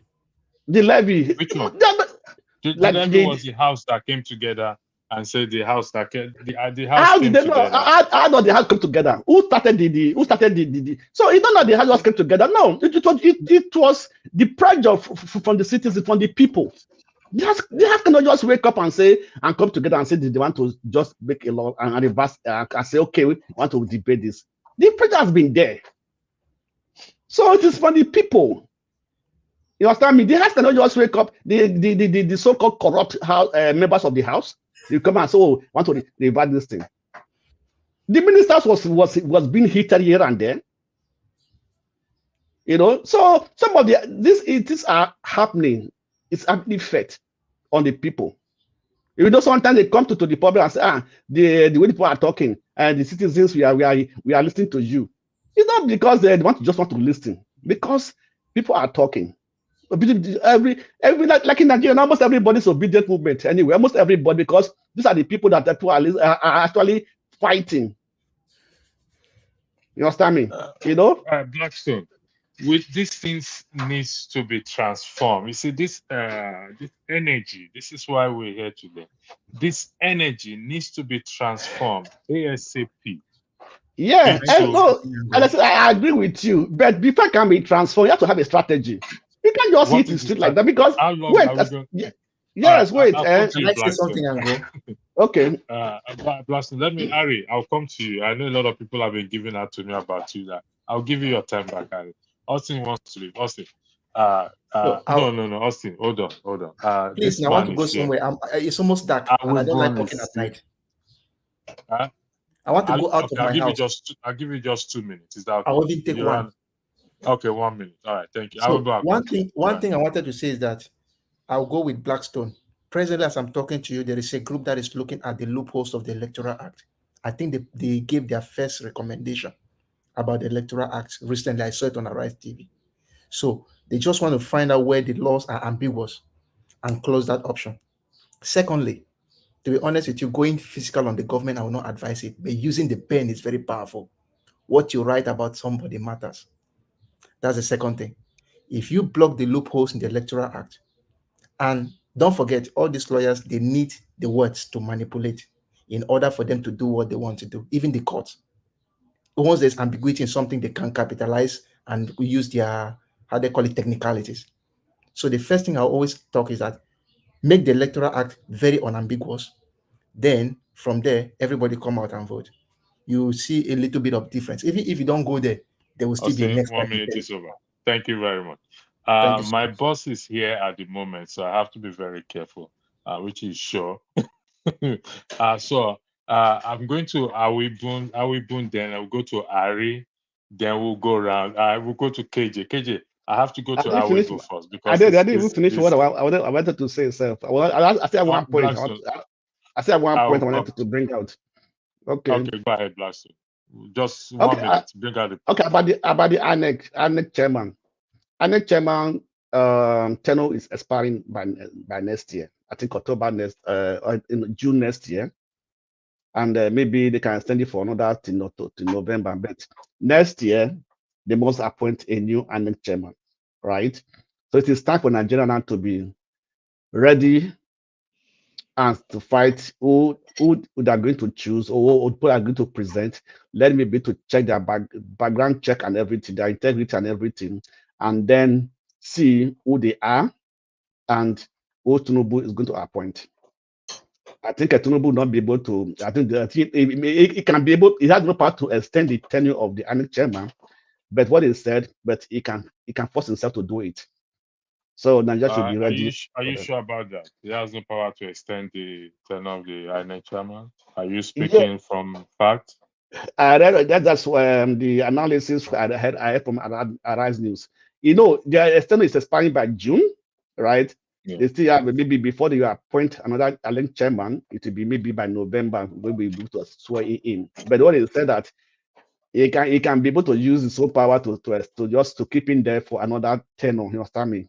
So, but the definitely is unconstitutional. You know, Nigeria do not. But do you know the Constitution allows the president to appoint? It doesn't allow it. It doesn't allow it. I'm trying to say it doesn't allow it. But those Nigerians government don't respect the law and the Constitution. So that is all. So who appoints INEC chairman? It's to know that is the president appoint INEC chairman. Yeah, that's what I'm saying. The Constitution allows the president to appoint INEC chairman. Yes, of course. It's the president. So, in your own opinion, do you think whoever he brings will not dance to his tune? He will play the pipe, he takes the tune? Yes, of course. Yes, of course, definitely. But if we the citizens, right, rise up and say, no, this person you are bringing, it doesn't have that integrity, doesn't have it. So we still have the power to fight. All right, Blackstone, I'll come back to you. Let me. Which citizen are you talking about? No, you're not getting Nigeria. Nigeria, anytime. heavenly citizen. No, heavenly citizen. Heavenly citizen, not that, not that. Heavenly citizen. You don't reach my turn yet. Electricity. Ari, I will give you the floor. Let me bring Yeah, Awibun. Awibun has been there. Please, Ari, please, I'm begging you. I'm pleading, please. Thank you. Awibun, the floor is yours. Thank Olumide, you. you are driving, Thank you. so I can't break you in until you park, please. You are driving, Thank you. Olumide. Thank you. Thank you so Go much. ahead, Awibun. Thank you so much, Electricity, and good evening to all of you. I am speaking from the little beautiful city of Bolgatanga in the Upper East region of Ghana. And I am a concerned, person because part of me is from Abia State, Southeast region. And my dad is a Ghanaian, like most of you know. You see, there is a proverb in Igbo land that says, where a child is crying and pointing fingers, if the mother is not there, the father is there. The reason why I will not blame the obedience, I will not blame them for what they are doing. They are reacting to the criminal system that prevented them to speak through their PVCs. That is what they are reacting. And the elders that are supposed to come out and speak have refused to come out and speak. Presently, during the election, like the way they were speaking during the Goodluck's administration. Rather, they are pitching their tents on what is beneficial to them. The only people that I know today in Nigeria that are making waves that want change to happen to Nigeria are the Oduduwa's agitators and the Biafran agitators, because they have observed all the things that has been going on in Nigeria since 1999. Let me take it from there. It has never worked, electricity. You cannot defend your votes irrespective of what the electoral chair said down to Chatham House in the United Kingdom. Which promise did they not promise to you people? That the beavers will be a game changer. Did it work? Everybody came out. Oh, we have gotten assurance that our vote will count. We will now have the power with the electoral laws that were there, that they professed in Chatham House. We are going to make a change with our PVCs. Did it work? They turn it upside down. I told you, no matter how perfect the electoral laws are,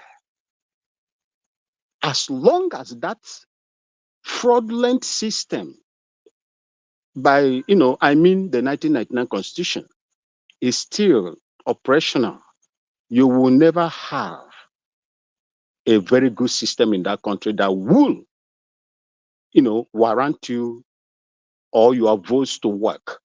It will not work. That 1999 Constitution is the bedrock of the problem that Nigerians are going through today, right around the whole place. That is the bane of the problems of Nigeria. That constitution is not people's constitution. It was the army that I served that handed over the decree, that military act. I call it a military act, a military decree to Obasanjo. And that is the problem. Every other thing, when the head is spoiled, what would the body do? Every other thing that the body operates is controlled by the brain. If the foundation is not good, any other thing you put in there, no matter how you try to fashion it, amend it, and tweak it, or anyhow, it will never work. I would like the energy that the obedience are, espousing today, channel it towards changing the constitution of that country. Thank That you. is the main problem. I think I think, Yes, sir. sorry, I was sorry for interjecting you. I think this is the main core of the topic you just highlighted now.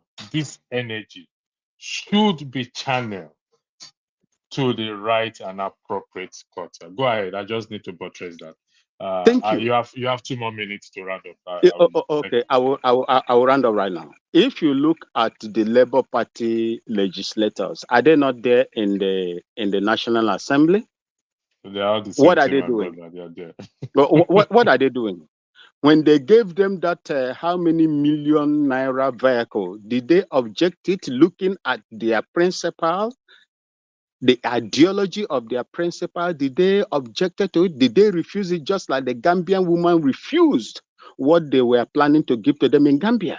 They accepted it. That is to tell you that there is nobody that you send in there that is going to perform or to your own interest.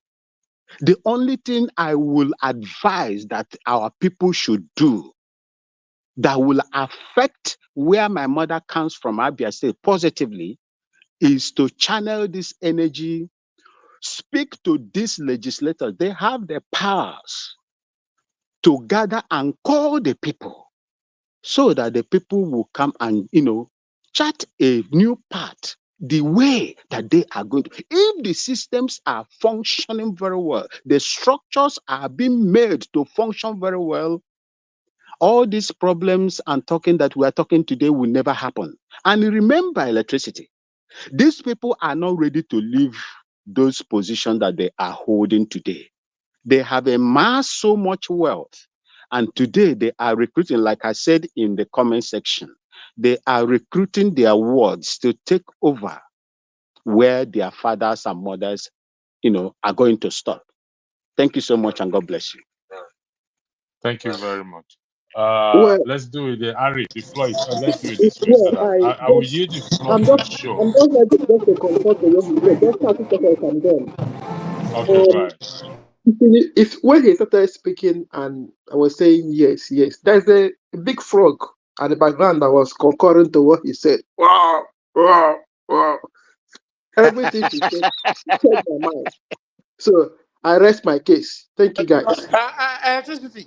Can I respond to Blackstone because they mentioned me when it was making his own address. It was mentioning me saying that I always refer to one Just way hold on. or Olumide, I'll give you the floor. Okay. Show. Do you want to moderate for a while? For a No, while. no, I no, know. Come no. I'm on. not moderating. No, no, no, no, no. No, I'm for not the moderating. next 30 minutes. I'll be back soon. So Okay. If it's half an hour, I can do that. yeah, But before you go, well, because I'm on my phone, I have to switch to my laptop. So give me 2 minutes to get my laptop. But what I okay. wanted to Olumide, say, go ahead. okay, let Olumide, me go ahead. speak. If it's half an hour, I can do that. okay. So I wanted to respond to Blackstone. So look, if you want to make your point, make your point. You understand? Because when you made your own point, I didn't grasp anything from your point. You are saying that the people will know when they vote. How would people know who how much voted for which candidate? How will people know? The only way for them to know, you don't know by perception. The only way to know is through the umpire that conducts a free and fair election. So when you come here to say that people will know by perception, you are just being, I don't know how to put it. Your suggestion is nothing but bokum. You understand? Bokum. And then you come here to tell me that I only talk about beavers and IRA. And you are coming here giving us a suggestion that can never happen during the lifetime of this presidency. Even if the House passes your supposedly electoral act or new electoral act, do you think the president will sign it into law? And do you think that these people in the National Assembly currently are ready to even pass such a amendment when he has them in his pocket already? You are looking for a way out so that by 2027, people should be galvanizing so that by 2027, their vote can reflect with the current system that they have right now. Based on what transpired, the Beavers and the IRF is a system that can work if given the opportunity. And then you are coming here. How many times do you want to amend law, amend this, amend that? And then you are coming here to give us unreasonable suggestions. Please, the solution, if you the minimum requirement for any democratic process is a free and fair election. If that doesn't happen, you are wasting your time. And then you are telling me that I'm talking about election. If election has come and gone, should you not begin to make the people responsible for conducting a fair election hold their feet to fire to making sure that every time they undergo any electionary process, it should be free and fair? There's a election coming up. Has it come and gone? Must you wait for presidency before they get it right? That's what we are talking about. They did presidential election. They were doing some off-cycle election. Everybody went to sleep.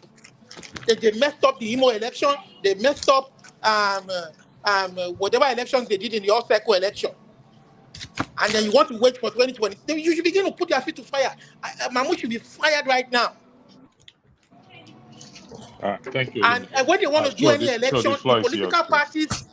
the political parties must have a meeting where they must Okay, insist can I that talk now? I mean, crayfish, I got the tools that INEC have at the moment, they must make those tools work. There must be an agreement when they come together. They have to make those tools work. Vivas must work. IF must work. Can we That's why add we should now? be insisting. Let's talk now. Sure. Go ahead. Show is moderating for the now. So Okay. show the floor is all yours. Okay. Half an hour, I beg. Okay. Sure, Welcome. sure. Electricity, please. If you will permit me, there is a Has the guy floor. that Show has yeah, the floor. my hands, I'm taking permission from Show. I'm taking permission from Show. No, okay, brother Show, please let me just respond to this. Someone just spoke, before this, my Olumide spoke, just made his,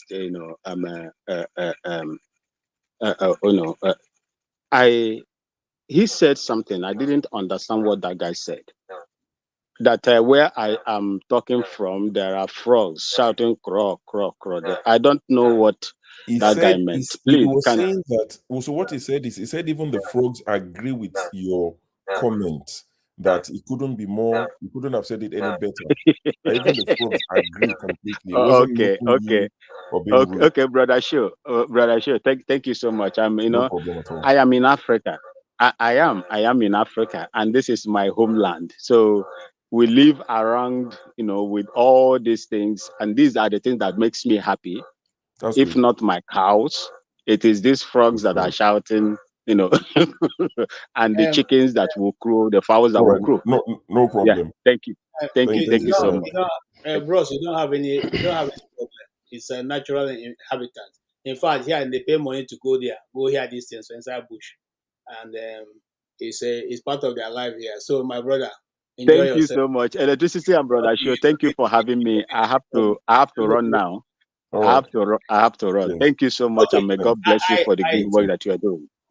Thank you, sir. I want to jump in quickly and buttress some of the things that Olumide have said. You see, in theater, we say something. How do you know a character? By what he does, by what he says, and what people say about him. Now, in what these guys have been doing so far that they've entered government, does anything look like they want to obey the rule of law? No. You see, the absence of the rule of law is the beginning of the failure of any system. As long as the people have refused to obey their own laws, there's no how you can bring anybody to equity without him being, first of all, giving himself to the authority of the rule of law of that nation. So now, so far, what has this government done that is different from what the other previous one have done, that is pointing to the fact that they will agree to the rule of law? And that's why I say, if you want to wrestle with a pig, you cannot decide not to go into the gutters. You must go to the gutters to be able to take control. Now, having said that, who tells us that they are going to make any law that's going to make them? Look, these guys are making free money. They are living in free houses. They are driving free cars. They are eating free food. They are going around the world on the account of Nigerian people's money. And you think they will sit and bring out a law that will stop them from enjoying all of that? It's not going to happen. And it's not giving people in government any authority to begin to misbehave. It is saying that, see, look, I said this thing many months ago on this platform. I said the time we lost our nation was the time that the National Assembly sat down and said they are the sovereignty of Nigeria. That sovereignty belongs to them. Therefore, you and I cannot sit in our homes or communities and decide that we don't want this person again. No, the sovereignty you have to take it to them to decide that that person will have to be removed, which will never be done. So until there's an awakening, until there's a reformation of our mentality, which will now bring us to a central system where we all now will go. You see, and I said this many times, I've said it here and I'm saying it again, look, the reason why some of us said, look, let's just fall back to original communities, states, or even go for state of Biafra, is because we no longer can even be able to fit in. Because if you attack the person who is there, they say, oh, it's because he's a northerner, oh, because he's a southerner, oh, because he's a Yoruba west, because he's a south. So if we, the Igbos, are attacking our own people, nobody can come and say, oh, it's because he's an Igbo man. Because all of us are Igbos. If the Yorubas decide to attack their own people, you cannot come and say, oh, because all of them are Yorubas. Okay, if the Northerners decide to attack the Fulani man, we cannot say, oh, why are they all of them are the same thing. That is one way of doing it. But if you tell me of this Nigeria that I see today, that we're going to have a time when all of us will come together and say, okay, oh, now I want to march in the street. Now I want to look. And I said this, and I said it again and again, and I'm not an advocate of violence. But I'm saying that, you see, if you are going to take out the man who grabs it, who snatches it and runs with it, who is now in the authority of the apparatus of power, who can call out the army against you and I, who can decide to detail, just like they've done to Sanusi now in Kano.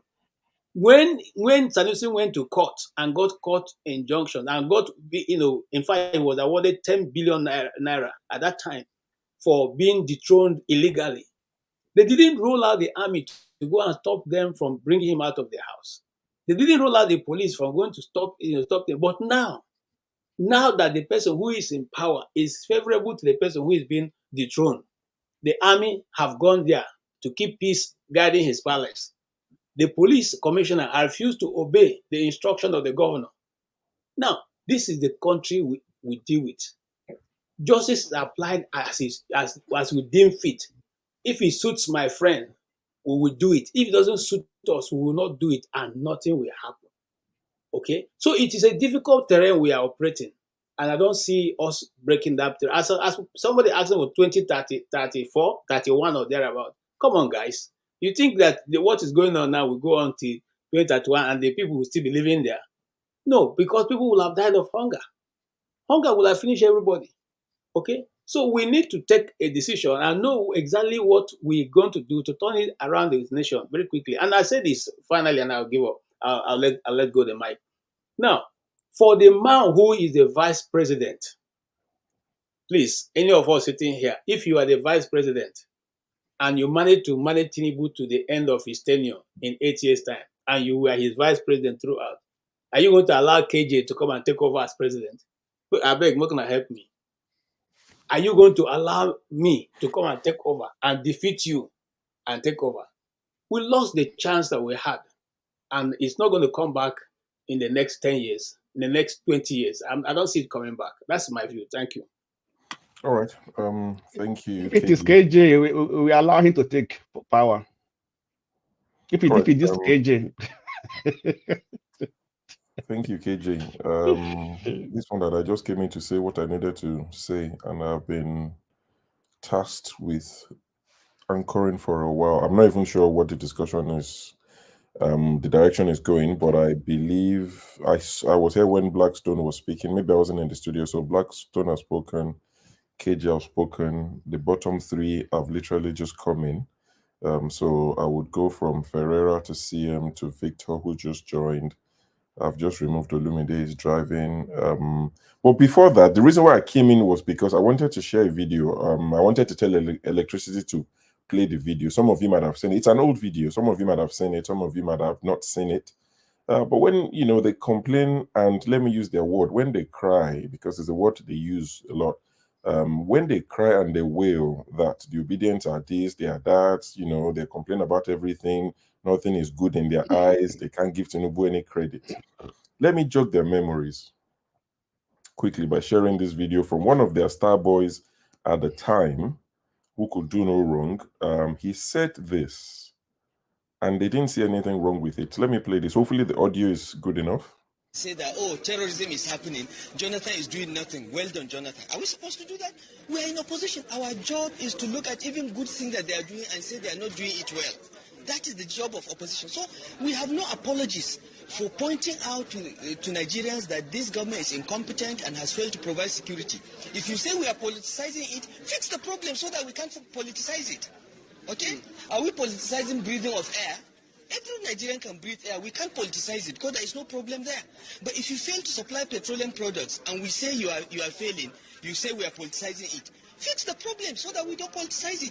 If you say that there is terrorism, we are politicizing it, eliminate terrorism.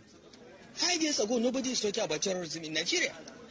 Under Jonathan, it has become an industry.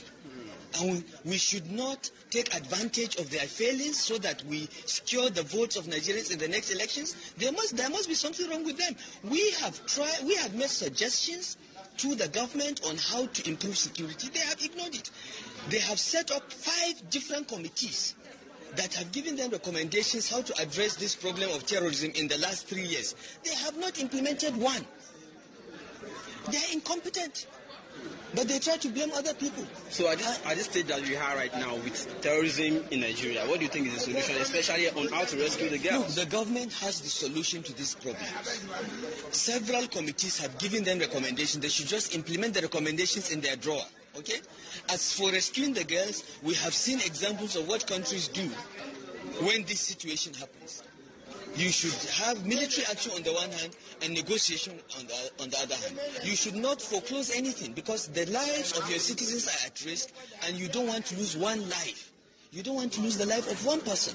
You don't want to lose the life of 250 girls. So whatever it takes to rescue those girls should be done.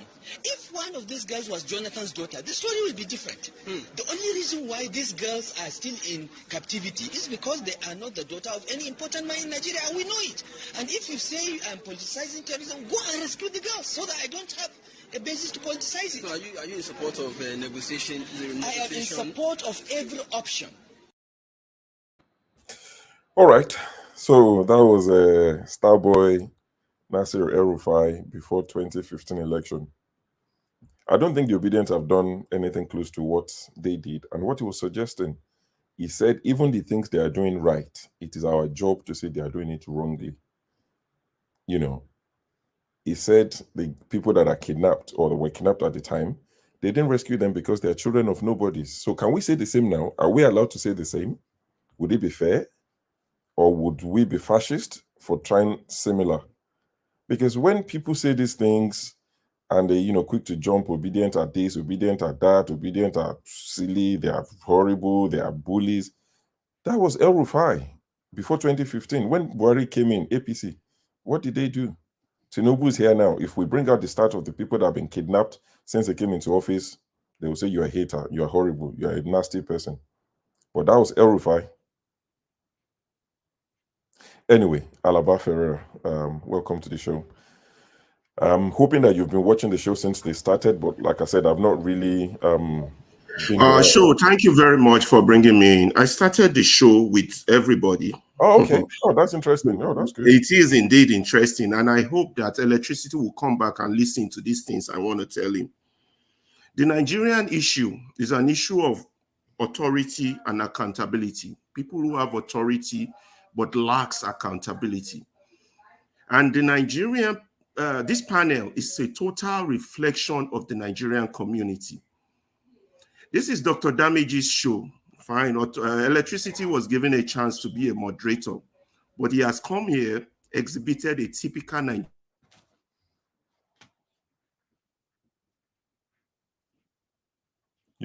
You're muted.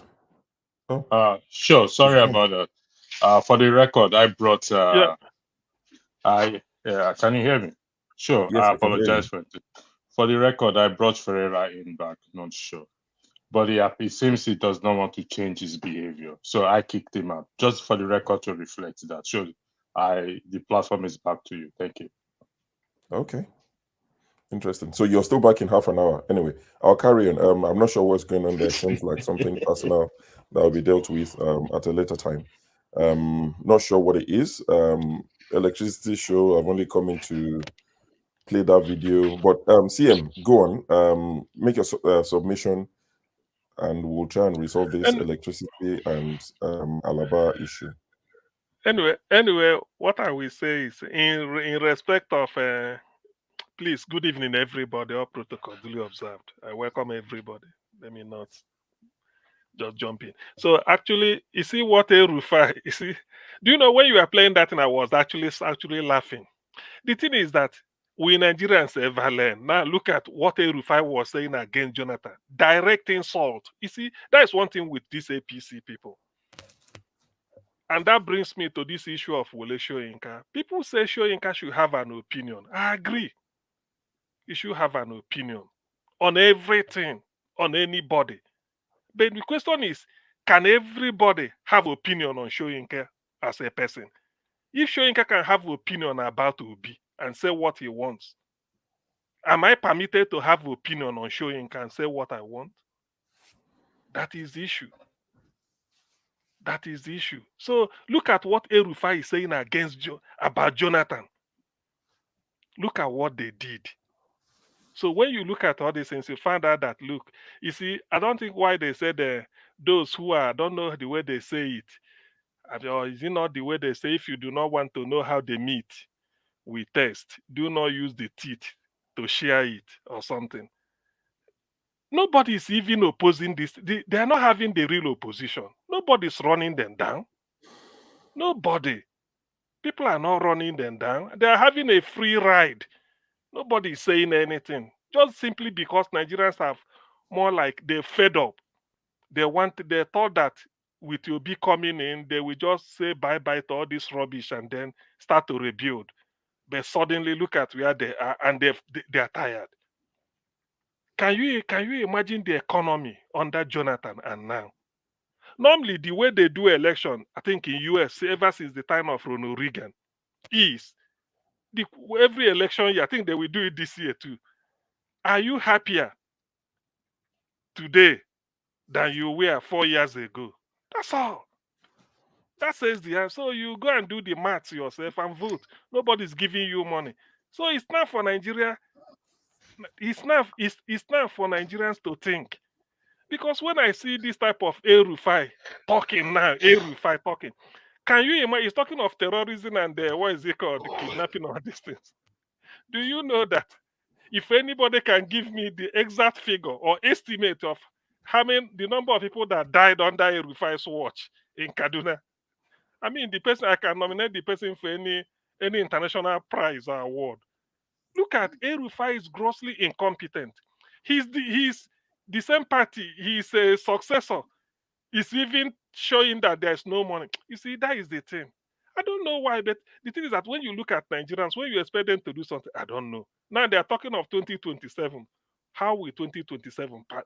Have you survived 2024? Have you survived 2024?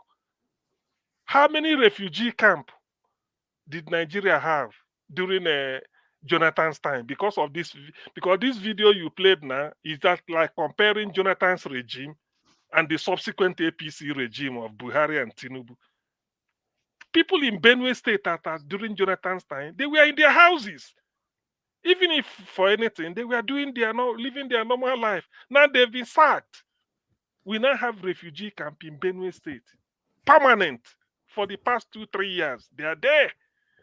And they are not going anywhere. All they do is P2B will be sending back of rice and beans to refugee camp. Nobody want to do anything. I once told somebody, because let me put it here because I know what people will say. Somebody once called me, said, is there nothing Tinubu will do for me to give him at least? Said, and nod, say, yes, he did well. I told the person, being a head of state or president or commander in chief, it does not just mean it's good you provide jobs, it's good you build roads, infrastructure, and all whatnot, good health care, improve education. I mean, so many things. Those ones are good. I told the person, say then was when Tinubu was either in Dubai. I say when he comes back, he should tell his driver or whoever, he will summon the defense heads, the chief of army staff, chief of maybe naval staff, air force or police, CIA, all of them. They will drive straight to Benue State. When they get to Benue State, let him go straight to the refugee camp. There, that podium they call the seal of the president of the whatever should be there. He will make what they call presidential proclamation that will be similar in significance to that made on 18th November 1863 by Abraham Lincoln at Gettysburg in Pennsylvania, US. What he will say is, as the commander-in-chief, the power given to me by the Constitution, I declare this refugee camp closed. Within 1 week, you tell the chief of army staff that you want these people returned back to their houses so that they can go and start a new lease of life. That one is not tarring road, it's not giving electricity, it's not paying salary, but that is presidential. No, people, I personally will respect him for that. But can he do it? Because this is the type of government we have. If it were during Jonathan's time, you can imagine what El Rufai will say and Lai Mohammed. Till today, and he couldn't. Otherwise, why should people in Benue State be in refugee camp in their own country? Because every day when they wake up, the first thought that will cross through their mind is their houses. Oh, my house now. I used to leave my goats here. My chicken will be moving around the houses. The dog will be wagging the tail somewhere. This is what they will be thinking. And then their farmland. Yet they are not sleeping on a mattress in one corner. What of the school? Until one good Samaritan bring a trailer load of rice for them to eat. Refugee camp in Nigeria, in Benue State. And there's a commander-in-chief. The fact that in Niger State, 25 local government, 12 local government are having ISIS flag flying all over it. It means that the commander-in-chief have failed. It's an affront. It's a challenge. Why are you the CNC? You are the commander-in-chief. The army is at your beck and call. If you tell them to go into this, they will go. Before the army takes action, you are the commander-in-chief. You can stop any action. You can say, no, we are not sending the troops, or we send.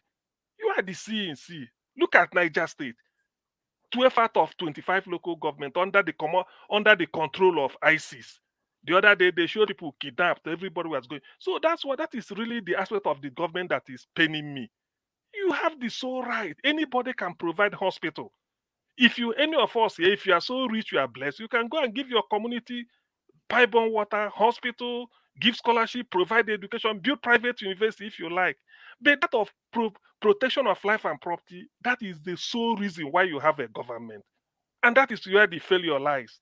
But all this type of thing, when the opposition maybe raises it or people will, what are you defending? Forget about good rule, forget about anything. Provide security, challenge it, but nothing is happening. And people like El-Rufai will be remembering what they told Jonathan, because Jonathan's daughter is not among the Chibok girls. That's why he kept quiet. Now look at the situation we are now. Jonathan has out of the way. So my people, you see, this government, I'm still saying it. So I always like to be objective. If they can end the refugee camp in Benue State, you've converted me. If it can be, just end it, because there's no basis for that. Even if you don't have food to eat, stay in your ancestral home. It gives joy than to be in refugee camp when your country is not at war. Even your community is not at war. That's not fair. So I give in for now. Thank you. All right. Thank you, CM. Like I said, this issue that is ongoing, it seems to be spillover from Saturday, which I didn't catch everything, but it looks like a spillover from Saturday. It will be addressed and it will be resolved as soon as possible. There's a meeting that is pending between the moderators and Dr. Damages, who is incapacitated, like we've mentioned a few times. So we'll have the meeting, we'll discuss it. I would bring it up myself because this is not, of course, this is not what we want. We don't want to silence anyone. But like I said, I only just stumbled on this show. I'm not sure what's transpired, and I just don't want to make it my show. So, my hands are a bit tight, like man from Ikene said, Pastor Shibajo, my hands are tied. Otherwise, I'll bring Alaba in. I don't mind whatever opinions people have. So I'm speaking to electricity, trying to find out what exactly is going on. If I can bring Alaba in and get him to speak on the issues and leave whatever issues they have going on, speak to the issue we are discussing today. This matter between you and electricity can be resolved at another time so that we don't make this show about the two of you. But Victor, I see you've been waiting for a while. Welcome to the show. Looks like a new face, or maybe an old friend who's just returned, but good to have you on the show.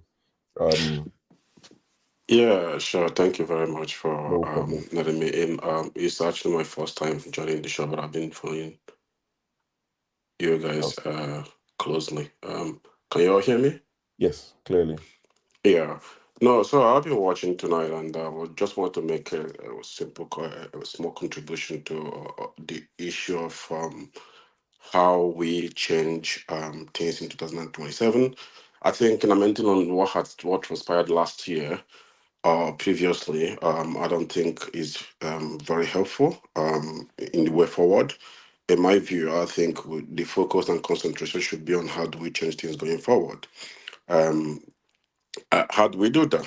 I think I was listening to some of the guests on the show in Iran, and they talked something about one of them will talk about focusing on 2031 instead of 2027. But I think that obedient and Nigerian youths in general can actually do better by focusing on 2027. And I think as we just mark 1 year of Tinubu's administration, I think a lot of people are still talking about 2027, think that it's far away. It's 3 years, which by the time we close our eyes and open it, we're there. And I think a lot of things that lead to happen if we are to get a good election in 2027 need to start right now.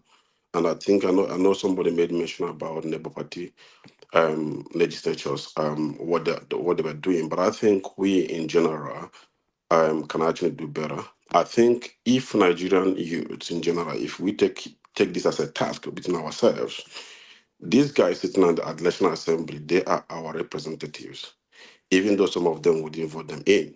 But one way or the other, they got there and they're still our representatives. So my view, I would think that if we can actually sponsor bills through our senators and House of Reps that focuses mainly on electoral reforms that would enhance the electoral process in 2027, that would might yield a positive result. And I think there's a way that we can tweak current electoral law. It become impossible for ILEC to actually rig election. First of all, there are a lot of loopholes or issues that weren't clear in the current electoral process, and for some reason ILEC and the cohort there jumped into that and then did what they did. I think one of the two things or three things that I would recommend that is worth changing in the electoral law is one, to make sure that the issue of transmission of result is made clear. Now, the second thing is to actually remove the onus of presenting evidence of electoral malpractices in court to the candidates. I think we should change our law where we should amend the electoral law to allow a electoral returning officer to actually come to court and defend the result that he or she declared. So instead of putting down the candidate where there is discrepancy, let the person who declared the result come to court with his figures and tell the court, this is the figures that I declared and this is how I arrived at that. And there should be a consequence to that. that if you're not able to declare or to defend the figures that you've declared, there should be a hefty penalty for that. And I think if we do that, put that back on ILEC to defend, to come to court and defend the result that they've declared, this whole madness will end. Because you all would agree with me, we've seen the petition tribunal, how everything transpired, and it is impossible to defend. It is impossible if you Okay, can I punch a hole in what you just said? Sorry. The reason why I want to punch a hole is this. See, we have to follow the trends of what is happening. See, let me tell you as a matter of fact that any person's result is not admissible in court. You understand? See, as a matter of fact, when this lady that covers her head, what's her name? The lady from Edo, Aisha, when the last time she came, she said something very, very fundamental that I think was a problem to Labour Party.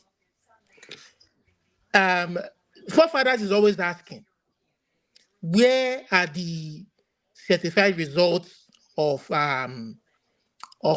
the different Labour people who were their representative at the polling units? Where are their own certified copies? Yeah. They don't have anything. Most of them, everybody was silent on that issue until Aisha came and she raised the issue of the fact that there was a problem between transferring money from, she was in charge of disbursing funds to each polling unit, to making sure that they were paid for whatever they needed to do, and there was an issue of paying this, and they may have been sabotaged at that point. You understand? But what I want to point to exactly is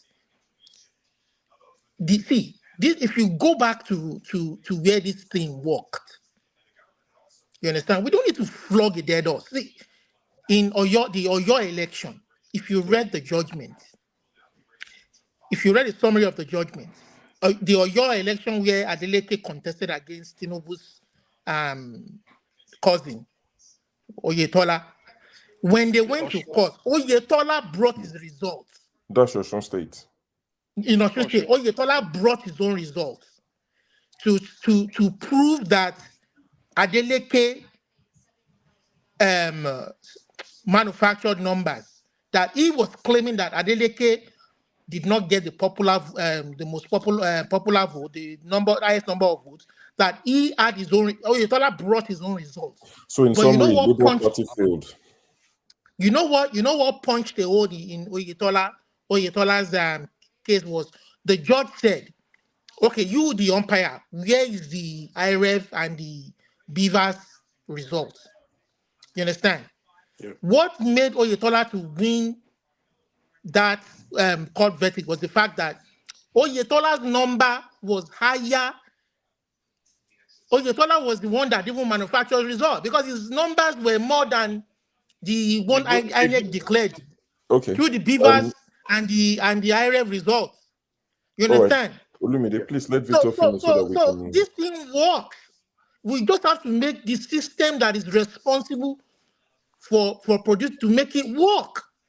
Yeah, but the question you understand? is... Maybe because it was one state, it was easy to manage, for the party to manage one state, you understand? Instead, compared to a whole country, where it is not easy to manage the whole country. You understand? Olumide, just factor this in. Do you know that on the day at 4 a.m., when Tinubu was declared president, the result of all from all the polling units is not with INEC. They've not. I know that 2 weeks, 3 months. I think even they say up to even today. Till today, we don't know the actual accredited voters. You understand? You see, that's why I've argued. Sorry, I've argued this thing one day. I said you INEC, statutorily you are empowered to conduct result and present the election. I mean, present result. I do agree with you that at the end of the day, how then are you?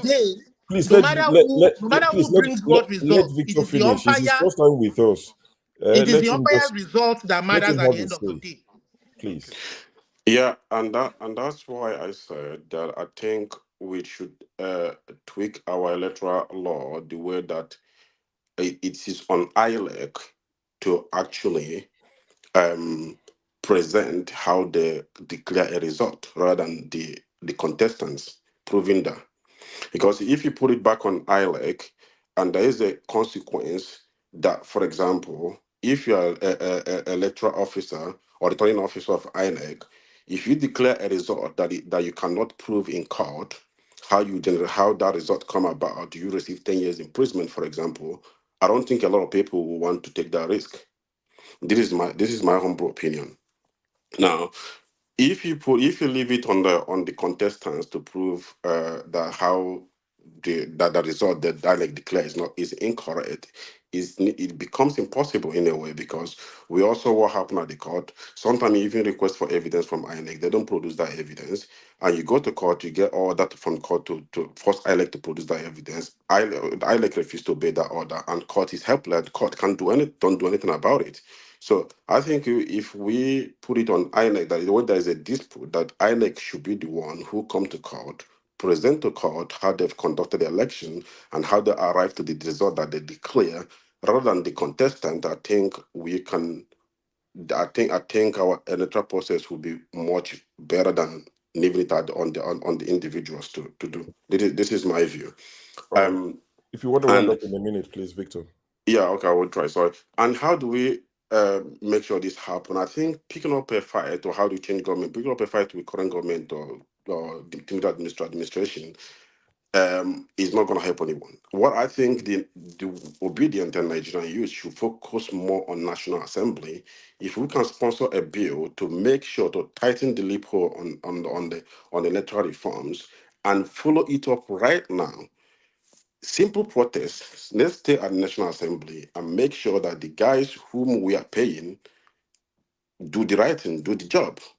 If we leave it until the last minute, before we know it, 2027 is here, and then we're talking about the same thing, they go around and they do, and we keep complaining as Nigerians, we complain. So I think any process to changing the electoral law, to make sure that we tighten the loopholes that these guys have exploited in 2023 is what we should be focusing on. And that fight should not even be with the government, the Tilibu. We should focus the fight with the National Assembly, who are charged with responsibility of making the law. All right. Thank you, Victor. Thank you. Electricity, are you back to... Yeah, thank you, sure. Sure, before you leave, about... I wanted to confirm something, please. Okay. On the private chat, did you see the motion I raised in terms of allowing Alaba? Yeah, that was on Saturday. I saw that. This is a live broadcast. My name is Soyinka Lobio, and I'm the one moderating and running the show.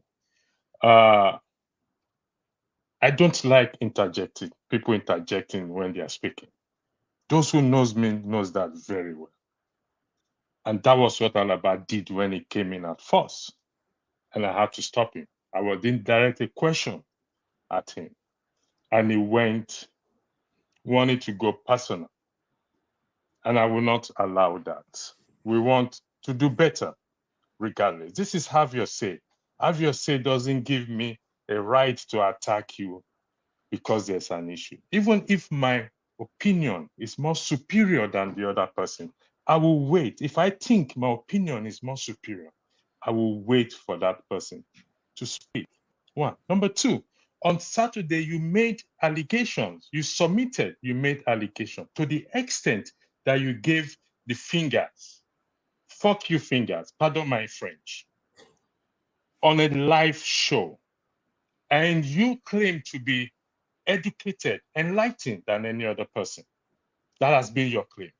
Now I put it to you, I submit, until you retract that, until I record, for the record, until you retract those allegations and apologize for putting out your fingers out, I will take you out.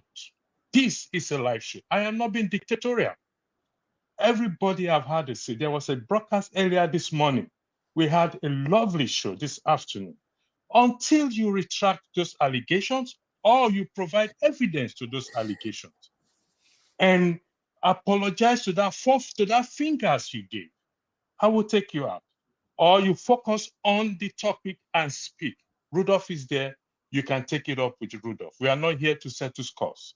We are here to discuss issue and respect one another. We are complaining of Soyinka, talking about P2B. We are doing the same thing. So if you want to talk on the issue, focus on the issue. If you have any grievances, there are procedures to follow. You take it up with Rudolph. The record is there. Forefather did nothing to you. I did nothing to you. So if you want to weigh on the topic, subject matter, the floor is all yours. But if you go personal, I will remove you from the platform. Thank you. The floor is yours, Ferreira. Let me make it very clear to you, Electricity. I will not be threatened. I will not be giving guidelines on free speech, not by you. Let's be Okay. Sure, who is the next person, please? I believe it's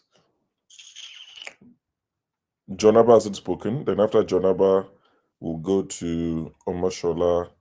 Then we'll go to Olumide. I think, yeah, then you can start all over again. But me, I just came to play that El Rufai video because I think it's quite yeah, thanks for playing that. I just came to play that El Rufai video because I think it's quite important that people see how APC planned to play opposition and how they played opposition. Now, Labour Party haven't done that, but they are being called fascists, Bajue, whatever, all sorts of names under the sun. So that's what I came here to discuss. And people are asking me to talk about the LP and PDP issue. If you remember when Peter Obi came, I asked him a question at the time, and I told you guys, I said the question will become very important later.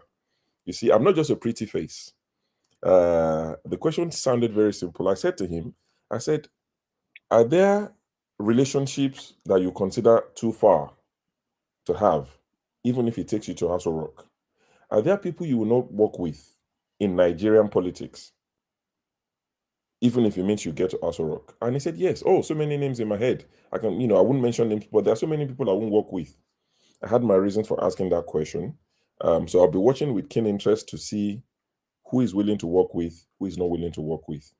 I asked for a reason, like I said, but enjoy the rest of the show. I'll be watching from YouTube. If I need to comment at any point, I can come in. If there's any issue, I can come in and support on the rest of it, but enjoy the rest of the show. Thank you. Gentlemen, I beg your indulgence. Sure, before you go, yes. The reason for this broadcast is for us to channel anybody. Soyinka has the right to criticize, Obi has the right to criticize, whatever it is. But we know the situation on ground. The reason for this broadcast is for us to channel our frustration and anger, and as they say, to back at the right tree, because the problem on the ground there is on the ground is a serious issue back at home. So that is the main reason for this broadcast, that our anger. And Awiboom submitted, I think if I will go by what Mr. Awiboom submitted from Ghana, it's enough for me to end the show, that our anger, our frustration should be channeled at the right quarter, because Peter B is comfortable in his own world regardless. Soyinka is comfortable in his own world. All these people are comfortable in their world, but the masses there, they are not comfortable, and we represent them. Secondly, nobody is siphoning anybody's voice here. I've never done that. I allow the show to flow. I don't even time people how long they should talk or how long they should not talk. Allow it to flow. But for crying out loud, this is a stage that will be watched many years to come if YouTube still exists. Then we have to do better. That is where I am coming from. We have to respect each other. We can disagree. Let's focus on the argument and not not the person. And there are channels, there are procedures to follow. If you have grievances, you can contact the moderator. Rudolph email is right there on the screen there, rudolph@aol.com. Raise it up. And I he's is matured enough to deal with issue. So let's focus on the subject matter. And that is why I took Ferreira out. And I brought him several times, he doesn't want to focus on the subject that we are discussing. Hence, I removed him. Same way we do for those in the comment section when they become so abusive and everything. We ban them. So we cannot treat panelists differently. I enjoy the show. I do it voluntarily with all joy and happiness. And when I choose to step down, I will step down. I will not have played my mark. Thank you. Sure, the floor is back to you. God bless. Yeah, so I was just saying that I'm leaving. I would continue watching because this show. I thought it was going to happen tomorrow, so I wasn't even expecting it to happen. I missed the first Yes. 2.5 hours. I was on a phone. I ended up on a call. Sorry, I ended a call. Then I thought, let me check YouTube. What's going on YouTube? Then I saw you are live, and I'm like, you had the show this afternoon. So I didn't. I missed the first 2.5 hours. I just joined, and I thought, let me come and drop that. In fact, the video of Erufai, I added it to the background. So I was trying to tell you that I've added the video when you didn't see the message. So I thought, let me come online, tell you that the video is there and back out quietly. Then I saw the drama that was, going on. But like I said, we would address this. This is not, the image we try to portray. We would address No, it. this is not the image. If you were here on Saturday, it practically gave the finger Yeah, to forefathers. don't worry. Don't let's flesh it out anymore. That is. It's fine. It's fine. I It's may have something my we'll deal. reservation of forefathers, We'll but deal I with will it not go that back. far. Let's deal with this. Let's deal with it off camera. It's We'll fine. do it in the back door, but choose to bring it Yeah, up. it's fine. And I'll tell Let's him. not make it a topic. That's fine. Alaba, you can rest assured it will be discussed. So, It's okay. It's okay. Let's so deal with anyway, it. who Let's is get back next, to what please? we're discussing. I apologize for that. I don't want anybody to perplex my tranquility. Who is next, please? By the time I finish on this show, they go no. Okay. So I think Look at Jonaba. After John Jonaba, Abba there says is Massive Omoshola. Prince, John Abba. Massive Jonaba, Prince is not Omoshola, feeling fine. Olumide, then AY. So who is next? Who is No. next, please? Jonaba, Omoshola, Olumide, and AY. Okay. Jonaba, the floor is yours, but before you speak, Massive Prince said he's not feeling well, and I did say that it's as a result of what you said about him The 2 earlier minutes. today. That was why he calling sick. So may God forgive you for that. The floor is yours. Thank you. It's all good. It's nice to be back again. I know our issue here is like the Nigerian people in Nigeria are more of the victim of when we argue on issue and go after each other. It's like have a child in the middle of divorce. They say when two elephants fight, the ground suffers. My appeal to everybody, those that are involved, is that it takes a man to say sorry, and it takes humility. If you think, even when people say you think you have a reason, it's just for the sake of taking a highway. There's nothing make you less than a man or a woman. If you think something being condemned by 2, 3 people, so that we continue to have a decent conversation and people that listen to us will take 1 or 2 things home. And like I said, the people in between these that we come here every day to speak to issues are the Nigerians in Nigerian space in most cases. So let us be mindful that it's not about me and you or even the party you choose to support. You should know that at the end of the day, they'll make up their differences. They are career politicians. They know themselves better.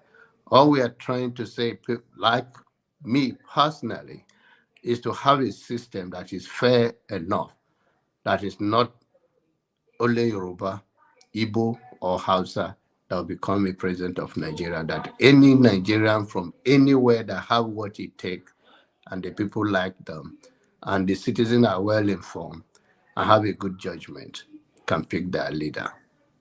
So I will not go to bed and worry about politicians if I give my vote to them, whether they win or lose. Because what we are trying to do is to push back and create a voice that these people are getting more awareness and getting involved. And we can change the narrative. But if we come here every now and then and fight each other for no reason, disrespect each other. There are certain things that under normal circumstances is not allowed, and we should have that we are putting ourselves out there. Please let us. I'm a senior citizen here, so whenever I come, I'm not trying to. It's just like you should know your place and behave your place. I can joke, of course, sometimes, and we put things like that. I don't believe in worry so much. When it comes to the system that talking about Nigerian politics, what we have for 2027, some of these things are emotionally built into tribalism, religious, naive about politics built into it. Personally, it doesn't bug me so much because I have not seen among those people running for this office that is ready to turn Nigerian around, ready to die for Nigerian. And I can tell you that what have transpired, Nigerians are even committing suicide. So there are people that are ready to die for who will die for them. If you take a dictatorship to turn this wheel to the right direction, I don't care. I would prefer that than to worry myself and know system building that based on the whole party is based on one person's personality and not about the citizen know their basic human right is not so much of important to me. I think we are better than that. Thank you.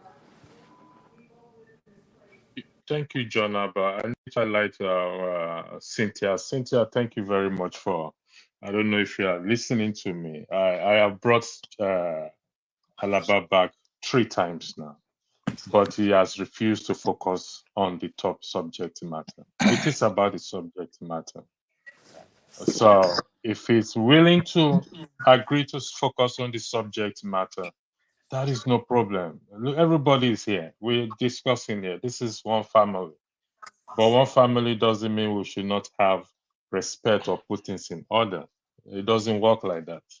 So, like I said, if he wants to come back, it's free to come back. It's a free world. But the issue is he must focus on this subject and take personal issues out. I didn't start personal issue.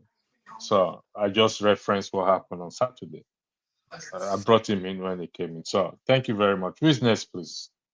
Okay, so I think it's so I just want to use this moment again to appeal to Alaba. Alaba, I just want to implore you to please I understand the way you feel and you feel passionate, especially about issues bordering on the way things are done back home. I just want to implore you to please, if electricity brings you back, just kind of according what he wants as the anchor of the program. Um, at some other time, if there's any issue that you want to address with him, you can address that issue, especially if Rudolph is here. But just according that respect as the anchor. And as somebody anchoring the program tonight, so I will just say that I personally have butted it with him on several occasions, but I also know to respect him when he sets his boundary, not to cross his boundary because it's his own program, and I would just implore you that if it brings you back, please let's just make your contribution and let's address issues. Um, and I just want to say, I just want to react to the person who spoke before John Abba spoke. The guy who contributed. See, electoral reform is good, but we have to be realistic. You might not, we might not get the change that we want. See, we like to chase a lot. We like to chase shadows a lot and not face reality. You might not get this reform to go through because number one, you didn't. You see, this senators you are saying that they represent you. They're going to. You should get them to do this, do that. Who told you you voted them? Majority of them were rigged in there, and Tinubu as the president has them in his pocket. So even if they pass, they won't even pass. Even if they pass it, he won't even assent to it. So we are saying realistically, things like what somebody said. For how long can the people survive? If you can't make this change happen in 2027, forget it. It can never happen. That's just the true fact. Because after Tinubu does his 8 years, you understand? Then the North will say it's their turn. And the political parties will, in fairness, want to zone it to the North. And then they will rig it again. And then the guy that comes from the North again will tell you, okay, be patient, be patient. I mean, things can't keep going on this way. Except maybe the country goes into chaos. That's just, I mean, because I don't know if in 2027 the people can't make your government do the right thing. We can't make our government do the right thing to making sure that the election is free and fair. I mean, like I said, that is just the minimum requirement for a democratic process, a free and fair election. You don't, from the local government level, when they are all pocketed from the local government level, forget it. That's it. That is your democracy to the trash can, into the bin. Because from the local government level is where the funds should be allocated, the resources should be allocated, and should be working for the people. And if it is not working for the people at the local government level, what are you going to expect from the state government level? What are you going to expect from the federal executive level? Or from your senators, from your House of Rep, when they know that they can be voted in and out in a free and fair election, then they will sit up and the right caliber of people. It may take a while for us to get there. There's no fast way to fix a good thing. You lay a good foundation for something that will endure till the end of time. Once you don't have that foundation, forget it, you are just wasting your time, you are perambulating. You're perambulating. And Jonaba, see, sorry, Jonaba, I'm going to address you. See, the reason why Olumide, please don't lose your thought before you lose your thought. Can I suggest this? Is it too much for Nigerians to insist? That is talking about electoral reform. Is it too much for Nigerians to insist, or is it far-fetched for Nigerians to insist that going forward, maybe starting with a dual election, any election result that is not transmitted in real time from the polling unit is assumed that the election did not take place in that polling unit? Is that too much to demand? If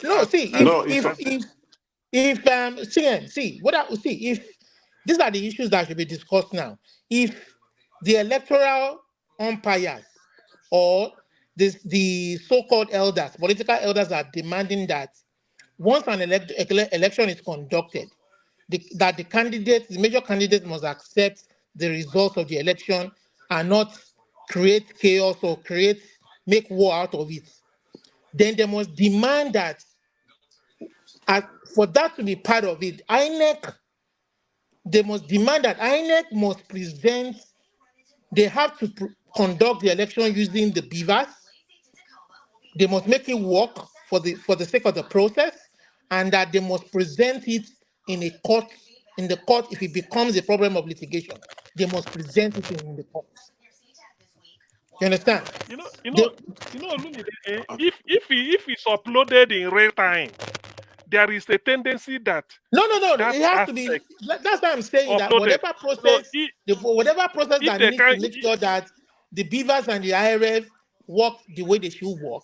If for any reason there's a malfunction, INEC must present what they have in the litigation, the court of litigation, so that the people can begin to, so that we can learn from what made it not work, and we can prevent such situation happening the next time. So as INEC kind of looked into what Have they looked into the technical issue that happened during the presidential election to preventing such happening again in future? Because this is nothing but economic sabotage. 300 billion naira down. They could have just sat down and told us, you know what? Let's not conduct the election. Let's just give it to Tinubu and let everybody else. Let other people talk now. You understand? I've spoken If you 4 don't, times. Blackstone, if you don't want to listen to me, go to bed. I beg you, stop it. You have spoken 4 times. I've only spoken once. I think, gentlemen, I think I was going to address John Abba. Sorry, let me just round up by addressing John Abba. No, let me hold on 1 second. I will, first and foremost, I would like to thank every one of you that have joined this program, whether you've spoken or you've not spoken. I would like to thank you very much for joining this program, and I would like to state for the record that it's been a great pleasure me being a moderator here for over 1 year, if I believe so. And like I said earlier, I do it with joy, with happiness, with the hope that things will change for the better for Nigeria and Nigerians at large. I will be bringing this broadcast to an end due to present state of mind. And I wish every one of you the very best. And if our paths cross again, Iowa has not spoken. thank you. It's okay.